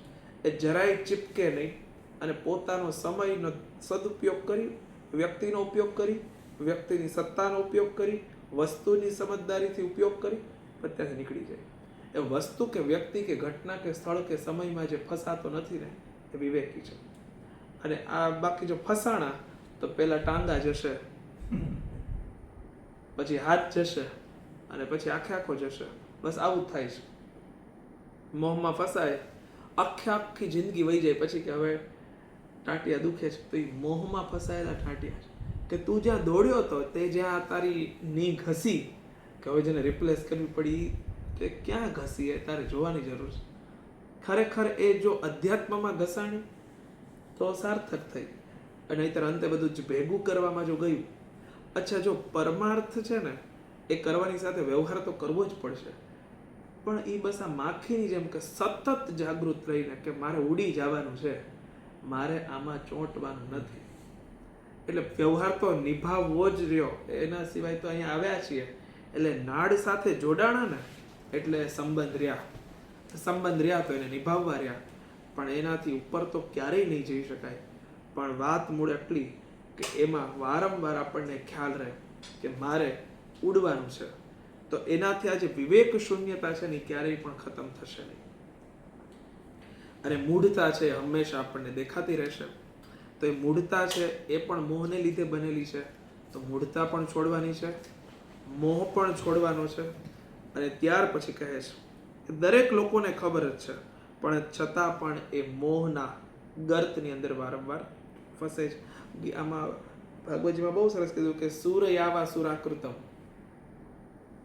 કોઈ સૂરા પીધી હોય ને એને જો નશો ચડે ને તો પાછો એના માટે ઈ નહીં ન પીવડાવે. અને પંકેનવા પંકાંભ, કોઈના કાદવવાળા હાથ થયા હોય ને તો પછી એને એમ કે લ્યો જરાક કાદવ નાખું, તમે ધોઈ નાખો. એમ ન કરાય. કાદવથી હાથ થયા હોય તો એને પાછા સ્વચ્છ જળથી, કોઈને નશો ચડ્યો હોય તો એને જરાક પછી, વિવેકાનંદ તો બહુ સરસ કહેતા કે કોઈ આપણા બધાનું જીવન કેવું, તો એ કે એક વાંદરો, અને વાંદરાએ મદિરા પીધી અને મદિરા પીને એવો ઉછળ્યો એ નદીને કિનારે ગયો તો ત્યાં એક વળી વીછે ડંખ માર્યો. એટલે એક તો મદિરા, એમાં પાછું એક તો વાંદરો, વાંદરામાં મદિરા, મદિરામાં વીછે ડંખ માર્યો. ડંખ માર્યો ને એમાં એ ગયો પાણીની અંદર. પાણીની અંદર ગયો એટલે પેલા ડંખ જે હતો એ થોડોક શાંત થયો. વળી ઉછતો ઉડતો કૂદતો બધે પાણીમાં જતો હતો ને એમાં કમળ જોઈ ગયો. કમળ લઈને આવ્યો તો કમળની અંદર એની સુગંધને લઈને બહુ બધી જીવાતો ને બધા બધી માખીઓ ને એવું, એ પણ એને ચોંટી એટલે એને બચકા ભરવા માંડી. હવે એને કાઢવા રહ્યો, એ કાઢીને પછી એ ગયો કાદવમાં, કાદવથી બગડ્યો અને પછી નાયો ધોયેલો ને આટલો બધો કાદવ ને બધું ઠંડો પડી ગયો, પછી સૂઈ ગયો ને ત્યાં વળી એક સાપે પકડ્યો. આમ કરીને વાંદરો પછી જીવ ખોઈ બેઠો. એટલે મૂળ વાત એવી છે કે આપણે એક જગ્યાએ ફસાઈએ છીએ, પછી એમાંથી પછી નીકળીએ તો પછી બીજી જગ્યાએ ફસાઈએ છીએ. એટલે આપણી દરેક ઇન્દ્રિયો છે ને આપણને એટલા બધા ચાન્સ આપે છે કે જો સામે રૂપ છે, જો સામે સ્વાદ છે, જો સામે ગંધ છે. એટલે ક્યારેક એવા સાત્વિક લોભ પણ હોય, ક્યારેક રાજસી લોભ પણ હોય, અને ક્યારેક તામસી લોભ પણ હોય. અત્યંત કઠિન વસ્તુ છે કે આ બધું જ છૂટી જાય અને એ કંઈ પણ ન પ્રાપ્ત કરવાની ભાવનાથી કંઈક કરતા હોઈએ. એટલે આવું જીવનમાં એક વખત પણ કર્યું હોય ને તો એને પછી પ્રેક્ટિસ થઈ જાય કે તમે જે છોડો છો ને એ બધું તમારા ભાગ્યનું હશે તો ગમે ત્યાંથી આવશે. પણ એ ભરોસો બહુ આપણને જલ્દી બેસતો નથી. પણ ખરેખર જો વિષયોથી છૂટી જવાય, ખરેખર એમ આપણે ગુજરાતીમાં કહીએ કે ભાઈ છાતીમાં જોર મૂકીને માણસ કહે કે નથી જોતું એટલે નથી જ જોતું, હું આમાં ન ફસાવ એટલે ન જ ફસાવ, છતાં પણ મારા કર્તવ્યને માતે સંગોસ્તો કર્મણી, મારા કર્તવ્ય કર્મને તો નિભાવી જ જાણું. આવું જો થઈ જાય તો પછી કામ થઈ જાય. પણ મોહ ગર્તે નિપાતિતા, એ મોહ ગર્તમાં એ પેલું ઇસ્કોનની ગીતાજીમાં બહુ સરસ ચિત્ર છે કે હાથી છે એ ડાળી ઉપર આમ લટકીને ઊભો છે અને નીચે વાઘ છે, એક નદી બાજુ જાય એમાં મગર છે, ઉપર એક સાપ છે, અને એ ઝાડની ડાળી ઉપરથી પેલી કીડીઓ ઉતરી રહી છે. હાથી સૂંઢથી આમ પકડીને લટકાયેલો છે. હવે હાથી એની નાનકડી ડાળી પકડી છે, નીચે આ બધું છે, ઉપર પણ છે ભય, નીચે ભય છે. કે બસ આપણી આવી હાલત છે કે આપણે ચારે બાજુથી મોહ ગર્તે નિપાતિતા, અને કોઈ એક જગ્યાએ તો પગ નાખવો જ રહ્યો. એટલે પણ એમાં જો જાગૃત રહેવા માંડીએ, એ તો શારીરિક વાત છે, અહીંયા તો આત્યંતિક વાત છે, ઇન્દ્રિયો વડે જાગૃત રહેવાનું છે. તો એ જો થઈ જાય તો હંમેશા એ સમજદારી છે એની કમી ક્યારેય થતી નથી. એટલા માટે આમાં આશ્ચર્ય કરવું ન જોઈએ. એટલે આપણે આમાં ક્યારેય આશ્ચર્ય ન કરવું જોઈએ કે આ બધું આવું થાય છે, ખરેખર તો આટલું જણાય એ બહુ મોટું આશ્ચર્ય, પછી આમાં આશ્ચર્ય ન થાય એ પણ બહુ મોટું આશ્ચર્ય કે હું આ બધું સમજી ગયો છતાં પણ આનો અનુભવું છું એવું. અને આ બધું જ છે એ માની એક મમતા અને એમના મહામાયાના પ્રભાવને કારણે થાય છે. એ બધા પ્રકૃતિના ગુણો છે. જગદીશ્વર ભગવાન વિષ્ણુની જે યોગ નિદ્રા રૂપી જે ભગવતી મહામાયા છે એનાથી આખું જગત એ મોહિત છે. વળી ગીતાજીમાં જાઓ, યા નિશા સર્વભૂતાનામ તસ્યામ જાગૃતિ સંયમી, કે જે મોહરૂપી રાત્રિ છે એમાં જ જાગી જાય છે, સંયમી છે. તો આ બધું તો ભગવાનની ઈચ્છા કરી એટલે મહામાયા બધું પ્રભાવિત કરી રાખ્યું. એમાં જે જાગૃત છે એ ખરેખર એ પોતે ભગવાનને પ્રાપ્ત કરે છે. જે ભગવતી મહામાયા દેવી જ્ઞાનીઓના ચિત્તને બળપૂર્વક ખેંચીને મોહમાં નાખે છે, એ જ આ ચરાચર જગતની સૃષ્ટિ પણ કરે છે, અને એ જ આનાથી પ્રસન્ન થઈને મનુષ્યોની મુક્તિ માટે વરદાન આપે છે. એટલે આ તો એના જેવું થયું કે કોઈ માં છે ને એને પોતાના બાળકને જ્યારે બહુ પ્રબળ બનાવવો હોય ને ત્યારે માં જ પેલા બાળકને પેલી મુશ્કેલીઓમાં નાખે અને પછી એ જોવે કે આમાં ફસાય છે કે નહીં. જો એ નથી ફસાતો તો એને મુક્ત કરી દે કે હવે તું પાકી ગયો છો. એટલે સાધના વડે પેલા માં પકાવે અને પછી એને એટલે ઠંડુ પાણી કરવું હોય ને તો પેલા માટલાને નીંભાણામાં પાકવું પડે. એટલે ઠંડી માટીથી ઠંડુ માટલું કોઈ દિવસ ઠંડા પાણીને ન બનાવે. એની પરિપક્વતા છે ને નીંભાણામાં થાય. એટલે ઘાટ તો ઘડાઈ ગયો પણ હવે એને પાકવું પડે અને એ જેટલો તપ વડે સાધના વડે પાકે પછી આખા સમાજને ઠંડુ પાણી એટલે એનું જ્ઞાન કે એની અનુભૂતિઓ કે બધું વહેંચે. તો તત્કિમેતન મહાભાગ યન્મોહો જ્ઞાનિનોરપી મમાસ્ય ચ ભવત્યેષા વિવેકાંધસ્ય મૂઢતા.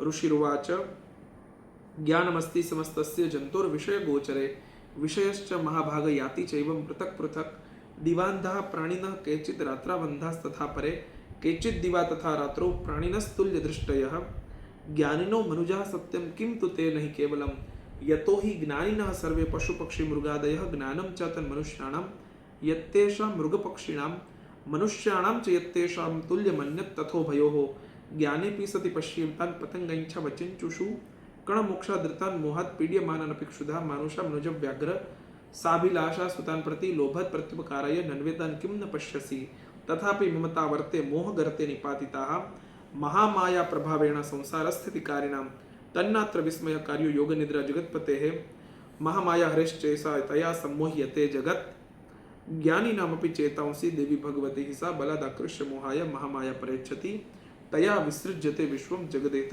ચરાચરમ. એટલે અહીંયા કહેવામાં આવ્યું કે મહામાયા જે કંઈ પણ કરે છે ભગવાન હરેહે ચ એષા મહામાયા, આ શ્રી હરિની ઈચ્છાથી મહામાયા બધું કરે છે. હવે આગળ કહ્યું કે સા એષા પ્રસન્ના, એ જ્યારે પ્રસન્ન થાય છે ત્યારે વરદા, ત્યારે વરદાન આપનારી બને છે. અને નૃણામ ભવતી મુક્તે, ત્યારે પોતે પોતાના ભક્તની મુક્તિ માટે વરદાન આપે છે. સા વિદ્યા, એ જ પરાવિદ્યા છે. પરમા એટલે સૌથી ઉત્તમ છે. મુક્તે હેતુભૂતા, એ જ સંસાર બંધન અને મોક્ષની હેતુભૂતા છે. એ જ માયા છે ને એ સંસારમાં બાંધવા માટે પણ કામમાં લાગે, એ જ મહામાયા છે ને એ સંસારથી મુક્ત થવા માટે પણ કામ લાગે. પણ જે તે મહામાયાને જાણી જાય તે માયાને આપણે તો એટલી અદ્ભુત વાત કીધી કે આપણે જે પેલી સિનેમા જોઈએ છે એ ખરેખર ખાલી દિવાલ છે. એના ઉપર આપણી પાછળથી એક પ્રકાશની રેખા આવે છે એટલે આપણને સીન દેખાય છે.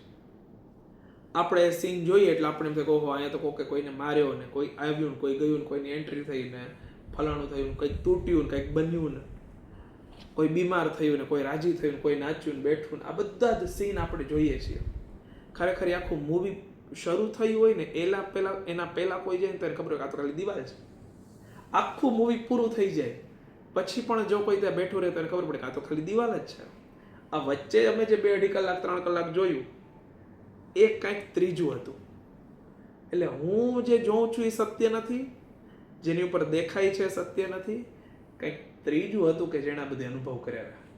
એટલે જે જોઈને હું બહુ રાજી થયો એ પણ સત્ય નથી, જે જોઈને મને રડવું આવી ગયું એ પણ સત્ય નથી, જે જોઈને મને બહુ દુઃખ થયું, કોઈને મેં જોયા એ મને પોતાના લાગ્યા, પારકા લાગ્યા, કાંઈ પણ નથી. એ ખાલી એક દિવાલ જ હતી અને એટલી માયા હતી ને એના બધો અનુભવ કરાવ્યો. બસ ઇટ કોલ માયા.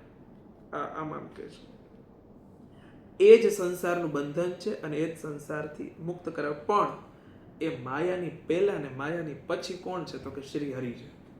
એટલા માટે શ્રી હરિને જેણે જાણી લીધા એ પોતે માયાથી અતીત થઈ શકે અને કાયમી ઓલવેઝ આપણી સાથે શ્રી હરિ જ છે, બીજું કોઈ જ નથી. આવું જ અનુભવ કરે તો ઠાકુર હમરે રમણ બિહારી, હમ હે રમણ બિહારી કે આપણે ભગવાનના છીએ અને ભગવાન આપણા છે, આવું જે વિચારે છે એને ક્યારેય માયા સ્પર્શ નથી કરી શકતી. એટલે રામસુખદાસજીના આખા જીવનનો મંત્ર એકમાત્ર, હે નાથ મેં આપકો ભૂલું નહીં. રામસુખદાસજીના જેટલા પણ પુસ્તકો છે એનું મેઇન હેડિંગ હે નાથ મેં આપકો ભૂલું નહીં. કે હે નાથ કહેતા તો આપણને અનુભૂતિ થવા માંડે અને બસ ખાલી આટલું જ કે હું તમને ભૂલું નહીં. સ્મરણ કરીશ તો પછીની વાત, પહેલા કે હું તમને ક્યારેય ભૂલું જ નહીં, હે નાથ મેં આપકો ભૂલું નહીં. આટલું ખાલી જો કાયમી સ્મરણ રહે તો એ માયાતીત બને. એ સનાતની દેવી તથા સંપૂર્ણ ઈશ્વરોની અધીશ્વરી છે. બધા જ લોકો એનાથી જ પ્રગટ થયા છે, એટલે બધાની અધિષ્ઠાત્રી છે.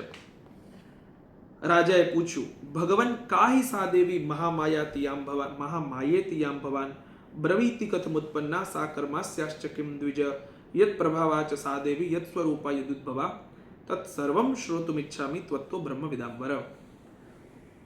રાજાએ પ્રશ્ન કર્યો કે હે ભગવાન, જેને આપ મહામાયા કહો છો એ દેવી કોણ છે? એમનો આવિર્ભાવ કેવી રીતે થયો તથા એના ચરિત્ર કયા કયા છે? અને બ્રહ્મવેત્તાઓમાં હે શ્રેષ્ઠ મહર્ષિ, એ દેવીનો જે પ્રભાવ છે, જે સ્વરૂપ છે, જે પ્રકારે પ્રાદુર્ભાવ થયા, એ બધું જ આપ મને આપના મુખેથી કહો. ઋષિ બોલ્યા કે નિત્યૈવ સા જગન્મૂર્તિ સ્તયા સર્વમિદમ તતમ. હે રાજન, એ વાસ્તવમાં તો દેવી જે છે કોણ છે? તો કે નિત્ય સ્વરૂપા છે, એ હંમેશા છે. અને પછી સંપૂર્ણ જગત એમનું જ રૂપ છે. તયા સર્વમ ઇદમ તતમ. આ જે કાંઈ દેખાય છે ને બધાની અધિષ્ઠાત્રી એ છે. એટલે આ બધામાં એ જ છે, બીજું કોઈ જ નથી શક્તિ રૂપે. તથાપિ તત્સમુત્પત્તિ બહુધા શ્રૂયતા મમ. એમણે આખા સમસ્તને વ્યાપ્ત કરી રાખ્યું છે, એમનું પ્રાગટ્ય અનેક પ્રકારે થયું છે. શ્રૂયતા મમ બહુધા, મેં બહુ રીતે એને સાંભળ્યું છે, આપ મારાથી સાંભળો. દેવાનામ કાર્ય સિદ્ધ્યર્થમ આવિર્ભવતી સાયદા. તે નિત્ય અને અજન્મા છે, બધા દેવતાઓના કાર્ય સિદ્ધ કરવા માટે પ્રગટ થયા છે. એ સમયે લોકોમાં ઉત્પન્ન થયેલી એ એવું કહેવાય છે. ઉત્પન્નેતિ તદા લોકે સા નિત્ય અપ્યવિધીયતે યોગ નિદ્રામ યદા વિષ્ણુ જગત્ય કારણ વિકૃતે. હવે દેવીની ઉત્પત્તિની વાર્તા છે. એ સમયે લોકમાં ઉત્પન્ન થયેલી એવું કહેવાય છે. કલ્પના અંતમાં જ્યારે સંપૂર્ણ જગત એકાર્ણવવા નિમગ્ન થઈ રહ્યું હતું. એકાર્ણવ એટલે પ્રલયનો સમુદ્ર, અર્ણવ એટલે સમુદ્ર, એકાર્ણવ એટલે જ્યારે એકમાત્ર સમુદ્ર બચેલો હતો.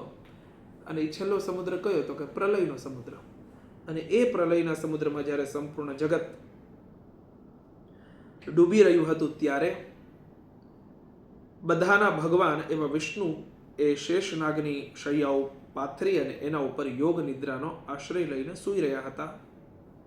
એ સમયે એમના કાનના મેલથી બે ભયંકર અસુર ઉત્પન્ન થયા, જે મધુ અને કૈટભના નામથી વિખ્યાત છે. એ બંને બ્રહ્માજીનો વધ કરવા માટે તૈયાર થઈ ગયા. ભગવાન વિષ્ણુના નાભી કમલમાં વિરાજમાન પ્રજાપતિ બ્રહ્માજીએ આ બંને ભયાનક અસુરોને પોતાની નજીક આવતા જોયા. ત્યારે એમને ભગવાનને સૂતેલા જોયા, ત્યારે એકાગ્ર ચિત્તે થઈ અને ભગવાન વિષ્ણુને જગાડવા માટે એમના નેત્રોમાં નિવાસ કરવા વાળી યોગ નિદ્રાનું સ્તવન પ્રારંભ કર્યું. એટલે ભગવાન જે નિદ્રા દેવીનો આશ્રય લઈને સૂતેલા હતા, એમનું પહેલા યા દેવી સર્વભૂતેષુ નિદ્રા રૂપેણ સંસ્થિતા. એટલે ખરેખર આપણે એ નિદ્રા દેવીનું જ આશ્રય કરીને સૂઈએ છીએ. દેવી સુક્તમ. હા, દેવી સુક્તમ. એ તો તંત્રોક્ત રાત્રિ સુક્તમ અથવા તો રાત્રિ સુક્તમનો જે પાઠ, પણ એમાં જે નિદ્રા તત્વ છે ને, એ દેવીનું રૂપ છે. એટલા માટે જો એક માત્ર નિદ્રા કે જે આ નેત્રેન્દ્રિયમાં છે, એ એકમાત્ર બંધ થઈ જાય છે અને આપણને આખા શરીરમાં આરામ મળે છે. ખરેખર આપણી પ્રત્યેક ઇન્દ્રિયો શરૂ છે. કઈ સૂઈ જઈએ ને કોઈ મોઢામાં લીંબુ નાખે તો આપણને સ્વાદ ન આવે એવું ન હોય. જીભ શરૂ છે, કાન પણ શરૂ છે, નાક પણ શરૂ જ છે, હાથ પગ બધાય કામ કરે છે. ખાલી એકમાત્ર આંખ બંધ થઈ જાય છે અને આખું શરીર છે એ સ્વસ્થ થાય છે. ખાલી એક જ ઇન્દ્રિય. એટલે એ યોગ નિદ્રા કે જે આપણો યોગ કરાવે છે, એટલે એનું નામ જ યોગ નિદ્રા છે. નિદ્રા દેવી જ આપણને યોગ કરાવે છે. અને એટલા માટે પ્રત્યેક નિદ્રા સમાધિ સ્થિતિ, નિદ્રા છે એ સમાધિરૂપ છે. વિજ્ઞાન પણ કહે છે કે ખરેખર એ 8 કલાકની નિદ્રામાં એક એવો સમય આવે છે કે એમાં વ્યક્તિ 20 મિનિટ પોતે પોતાનામાં નથી હોતો. અને ત્યારે એ જ મૂળ નિદ્રા છે. એ મેળવવા માટે થઈને જ આપણે નથી ઘણા કહેતા કે 20 મિનિટ હું ઝપકી લઈ લઉં ને તેમાં મને બહુ, પણ 20 મિનિટમાં એક વચ્ચે 5 મિનિટ એવી હોય કે એમાં એ પોતાનામાં ન હોય, કે ત્યારે મને ખબર ન રહી શું થયું. એ વાસ્તવિક નિદ્રા છે. બાકી બધી તંદ્રા છે. સૂતા સૂતા શરૂઆતમાં જે થયું ને પછી ઉઠતા પહેલા જે થયું એ બધી તો તંદ્રા છે, મૂળ નિદ્રા છે. તો નિદ્રા રૂપેણ સંસ્થિતા, તો એ જગદંબા જ પોતે આપણને સુવાડવા આવે છે. પેલા કવિ કોણ થઈ ગયા એનું નામ તો ભૂલાઈ ગયું, પણ એમણે કે હું જ્યારે સૂતો હોઉં ને ત્યારે એમ કે કોણે ઓશી કે ઊભી હતી એ સુંદરી. કોણે એટલે કોર્નર ઉપર, કે હું જ્યારે સૂઉં ને ત્યારે હું જગદંબાને મારા ઓશિકાના કોણે હું જોઉં છું. કોણે ઓશી કે ઊભી હતી સુંદરી. અને હું પછી એનું આખું સ્વરૂપનું વર્ણન છે આખા ગરબામાં, કે મને એક જગદંબા ક્યારે મળવા આવતી, તો કે હું જ્યારે સૂતો હોઉં ને ત્યારે મારે ઓશિકે એ મને સુવાડવા આવતી, તો મને એ અનુભૂતિ થતી કે મારી સાથે હંમેશા માં છે. એટલે દેવી ઉપર તો બહુ બધું લખાયેલું છે, અનેક લોકોને, શાક્ત લોકોને બહુ બધા અનુભવ થયા છે. તો એ સમયે એમણે નિદ્રા દેવીની સ્તુતિ કરી. એ આ વિશ્વની અધિષ્ઠાતા, જગતને ધારણ કરનારી, સંસારનું પાલન કરવા વાળી, તેજસ સ્વરૂપે ભગવાનની વિષ્ણુની અનુપમ શક્તિ છે. અને આ પ્રમાણે એ ભગવતી નિદ્રા દેવીની બ્રહ્માજી સ્તુતિ કરવા લાગ્યા. ઋષિર્વાચ નિત્યૈવ સા જગન્મૂર્તિસ્તયા સર્વમિદં તતમ તથાપિ તત્સમુત્પત્તિર બહુધા શ્રૂયતામ મમ દેવાનામ કાર્ય સિદ્ધ્યર્થમ આવિર્ભવતી સા યદા ઉત્પન્નેતિ તદા લોકે સા નિત્યપ્યવિધીયતે યોગ નિદ્રામ યદા વિષ્ણુર જગત્યે કારણ વિકૃતે આસ્તિર્ય શેષમ ભજત કલ્પાંતે ભગવાન પ્રભુઃ તદા દ્વૌ અસુરૌ ઘોરૌ વિખ્યાતો મધુકૈટભૌ વિષ્ણુકર્ણ મલુદ્ભૂતો હંતુમ બ્રહ્માણ મુદ્યતો સ નાભિકમલે વિષ્ણોઃ સ્થિતો બ્રહ્મા પ્રજાપતિઃ દૃષ્ટબાત્વાવસરો ચોગરો પ્રસુપ્તમ ચ જનાર્દનમ તુષ્ટાવયોગ નિદ્રામ તમ એકાગ્ર હૃદય સ્થિતઃ વિબોધનાર્થાય હરેર હરિનેત્ર કૃતાલયામ વિશ્વેશ્વરીમ જગદ્ધાત્રીમ સ્થિતિ સંહાર કારણીમ નિદ્રામ ભગવતીમ વિષ્ણુ રતુલામ તેજસ પ્રભુ. આ જે શ્લોક છે ને બહુ પ્રસિદ્ધ છે, એટલા માટે રાત્રિ સૂક્તમાં પણ આ શ્લોક છે. અને બ્રહ્માજી પછી સ્તુતિ કરે છે. થોડા શ્લોકો જોઈએ ને પછી બ્રહ્માજીએ સ્તુતિ કરી. ત્વમ સ્વાહા, હે દેવી તમે સ્વાહા છો, ત્વમ સ્વધા, તમે સ્વધા છો ને, ત્વમ હિ વષટકાર, તમે જ વષટકાર છો. યજ્ઞની અંદર જ્યારે સ્વાહા કરીને આહુતિ આપવામાં આવે, પિતૃઓ માટે સ્વધા તરીકે તર્પણ કરવામાં આવે, અને વષટકાર પ્રમાણે અલગ અલગ મંત્રોના ઉચ્ચારણ થાય, જે પેલું અસ્ત્રાય, ફટ અને વષટ, આ બધા તમે સ્વરાત્મિકા, સ્વર રૂપે પણ તમે જ છો. સુધાત્વમ, તમે સુધા એટલે કે જીવનદાયિની છો. સુધા એટલે કે જેના વડે જીવન ચાલે છે. અન્ન છે ને, એ અન્નમાંથી એક પ્રાણમય કોષ બને છે, એક એવું લિક્વિડ કે જેના વડે આખું આ શરીર સંચાલિત છે, જેને આપણે તો લોહી કહીએ છીએ, પણ આમ જોવા જઈએ તો એક એવો રસ છે કે જે સંપૂર્ણ જીવનને મેન્ટેન કરે છે. ઉપનિષદોએ આના ઉપર બહુ ઊંડું ખેડાણ કર્યું છે કે તમે તો ખાલી અસ્થિ, ચર્મ, માંસ, મજ્જા, મસ્તી, મેદ, ધાતુ, એમ તમે કયો છો સપ્ત ધાતુ વડે શરીર, પણ એનાથી બિયોન્ડ કંઈક છે કે જેના વડે આખું શરીર મેન્ટેન થાય છે, કે જ્યારે કંઈ નથી હોતું ને ત્યારે પણ કંઈક હોય છે કે જેનો અનુભવ થાય છે. શરીરને મળતા આ બધા તત્વોને જેણે સ્ટોપ કરી દીધા, અને છતાં પણ જેણે જીવનના રસને અનુભવવા લાગ્યા, અને છતાં પણ એનું જીવન ચાલતું રહ્યું, એ લોકોએ આનાથી ઉપર કંઈક પ્રાપ્ત કર્યું છે. એક દિવસ ઉપવાસ કરી લીધો તો એનાથી કંઈ અનુભૂતિ નહીં થાય, પણ વારંવાર એ સતત ને સતત જો એક ટાણું પણ ન ખાધું હોય ને, તો માણસ સામાન્ય રીતે બહુ હલી જાય. પછી અઠવાડિયું, 9 દિવસ, એટલા માટે તો આપણે આ 3 એવા 9 દિવસ, ટોટલ 9 દિવસ જે પોતે પોતાના શરીર ઉપર ખૂબ કંટ્રોલ કરે, જરૂર પૂરતું અથવા તો થોડું, અથવા તો સાત્વિક ખોરાક કે જેમાં કંઈ આમ પેલું હોય નહીં, તો એ શરીર ઉપર બહુ અસર કરે છે. અને એ સમયમાં સાધન ભજનમાં પણ બહુ, એટલે આ બધી વેરાયટી જેવી છે કે એમાં બહુ આમ આપણને સાત્વિકતાનો જ અનુભવ થાય, અને એના ઉપર બહુ કંટ્રોલ કરીને લેવામાં આવે. પણ જેટલું શરીરમાં ઓછું મૂકવામાં આવે, એવું કહેવાય કે જેટલો પેટ ઉપર ભાર ઓછો એટલે પાપણ ઉપર ભાર ઓછો. જેટલું પેટ ભારે એટલે પછી નિદ્રા રૂપેણ સંસ્થિતા થઈ જવાય. પણ આમાં વાત મૂળ એવી છે કે એ સાત્વિકતાને વધારવી હોય ને તો ભોજન ઓછું, ભોજનમાં પણ પછી તો સાત્વિક પદાર્થ ઓછા, સાત્વિકમાં પણ પછી ફળ અને દૂધ, પછી તો સાવ પછી પ્રાણ ઉપર આવી જાય, અને પછી પ્રાણને પણ એ જીતી લે. તો એ જે જીવનની સુધા છે ને, તો સાધક એવું કે પછી એક અમૃત પ્રગટ થાય, અને એ સતત મંત્ર જપને લઈને એ અમૃતથી જ આખું શરીર ચાલે. જ્યાં ઋષિમુનિઓ વર્ષો સુધી જીવતા, તો એ શું હતું, તો એક એવું અંદર એક રસ ક્રિએટ થાય કે જેનાથી આખું શરીર ચાલવા લાગે. સુધાત્વમ અક્ષરે નિત્ય, તમે નિત્ય અક્ષર છો. ત્રિધા માત્રાત્મિકા સ્થિતા, તમે ત્રિમાત્રા છો. ત્રિમાત્રા એટલે ઓમકારની જે 3 માત્રા છે ને, ઓમકારી પરમ પુરુષ છે, પણ એની જે 3 માત્રા છે ને, અ, ઉ ને મ, એ દેવી છે. એટલે એની અંદર 3 માત્રાના રૂપમાં તમે જ છો. અકાર, ઉકાર અને મકાર. અને ત્યાર પછી કહે છે કે અર્ધમાત્રા સ્થિતા નિત્યા, અને એની અંદર પણ જે બિંદુ રૂપા છે, ઓમનો જે મ છે ને, એ જે બિંદુ આખો ઓમ લખાય એની ઉપર જે બિંદુ, એ તો તમે સ્વયં જ છો. અને બિંદુ રૂપે તમે નિત્ય અર્ધમાત્રાના રૂપમાં છો. એવું કહેવાય છે ને કે અ, ઉ, મ એ તો બ્રહ્મા, વિષ્ણુ અને મહેશ છે, પણ એની ઉપરની જે બિંદી છે, એટલે બિંદુ રૂપે, બિંદુ સ્વરૂપા એ તમે સ્વયં છો. વિશેષ રૂપે તમારું ઉચ્ચારણ નથી કરવામાં આવતું, છતાં પણ તમે જ એ રૂપમાં વિરાજમાન છો. પછી કહે છે કે અર્ધમાત્રા સ્થિતા નિત્યા યાન ઉચ્ચાર્યા યા અનુચ્ચાર્યા વિશેષતા, ખરેખર તો તમારું ઉચ્ચારણ સંભવ નથી, પણ તમે એની અંદર વિરાજમાન છો. શક્તિ ન દેખાય, શક્તિમાન દેખાય. આ બહુ સીધી વાત છે. અને શક્તિ છે ને એ જનરેટ કરી શકે, શક્તિમાન કઈ જનરેટ ન કરી શકે, પણ શક્તિ દેખાય નહીં. એટલે શક્તિ છે ને એ જ હંમેશા શક્તિને ક્રિએટ કરી શકે છે. એ તો energy can not destroy, energy can only change. એ પોતાનું રૂપ બદલે છે. એટલે એનર્જીનો નાશ કોઈ દી ન થાય. શક્તિમાનનો તો હજી નાશ થાય, પણ શક્તિનો ક્યારેય નાશ ન થાય. શક્તિ તો હંમેશા જ રહે. આ પણ એ અનુચ્ચાર્ય, એ ક્યારેય ઉચ્ચારિત ન હોય, એટલે એ દેખાય નહીં. ત્વમેવ સંધ્યા, તમે જ સંધ્યા છો. સાવિત્રી, તમે સાવિત્રી પણ છો. તમે જ પરમ જનની એટલે દેવી માં જગદંબા છો.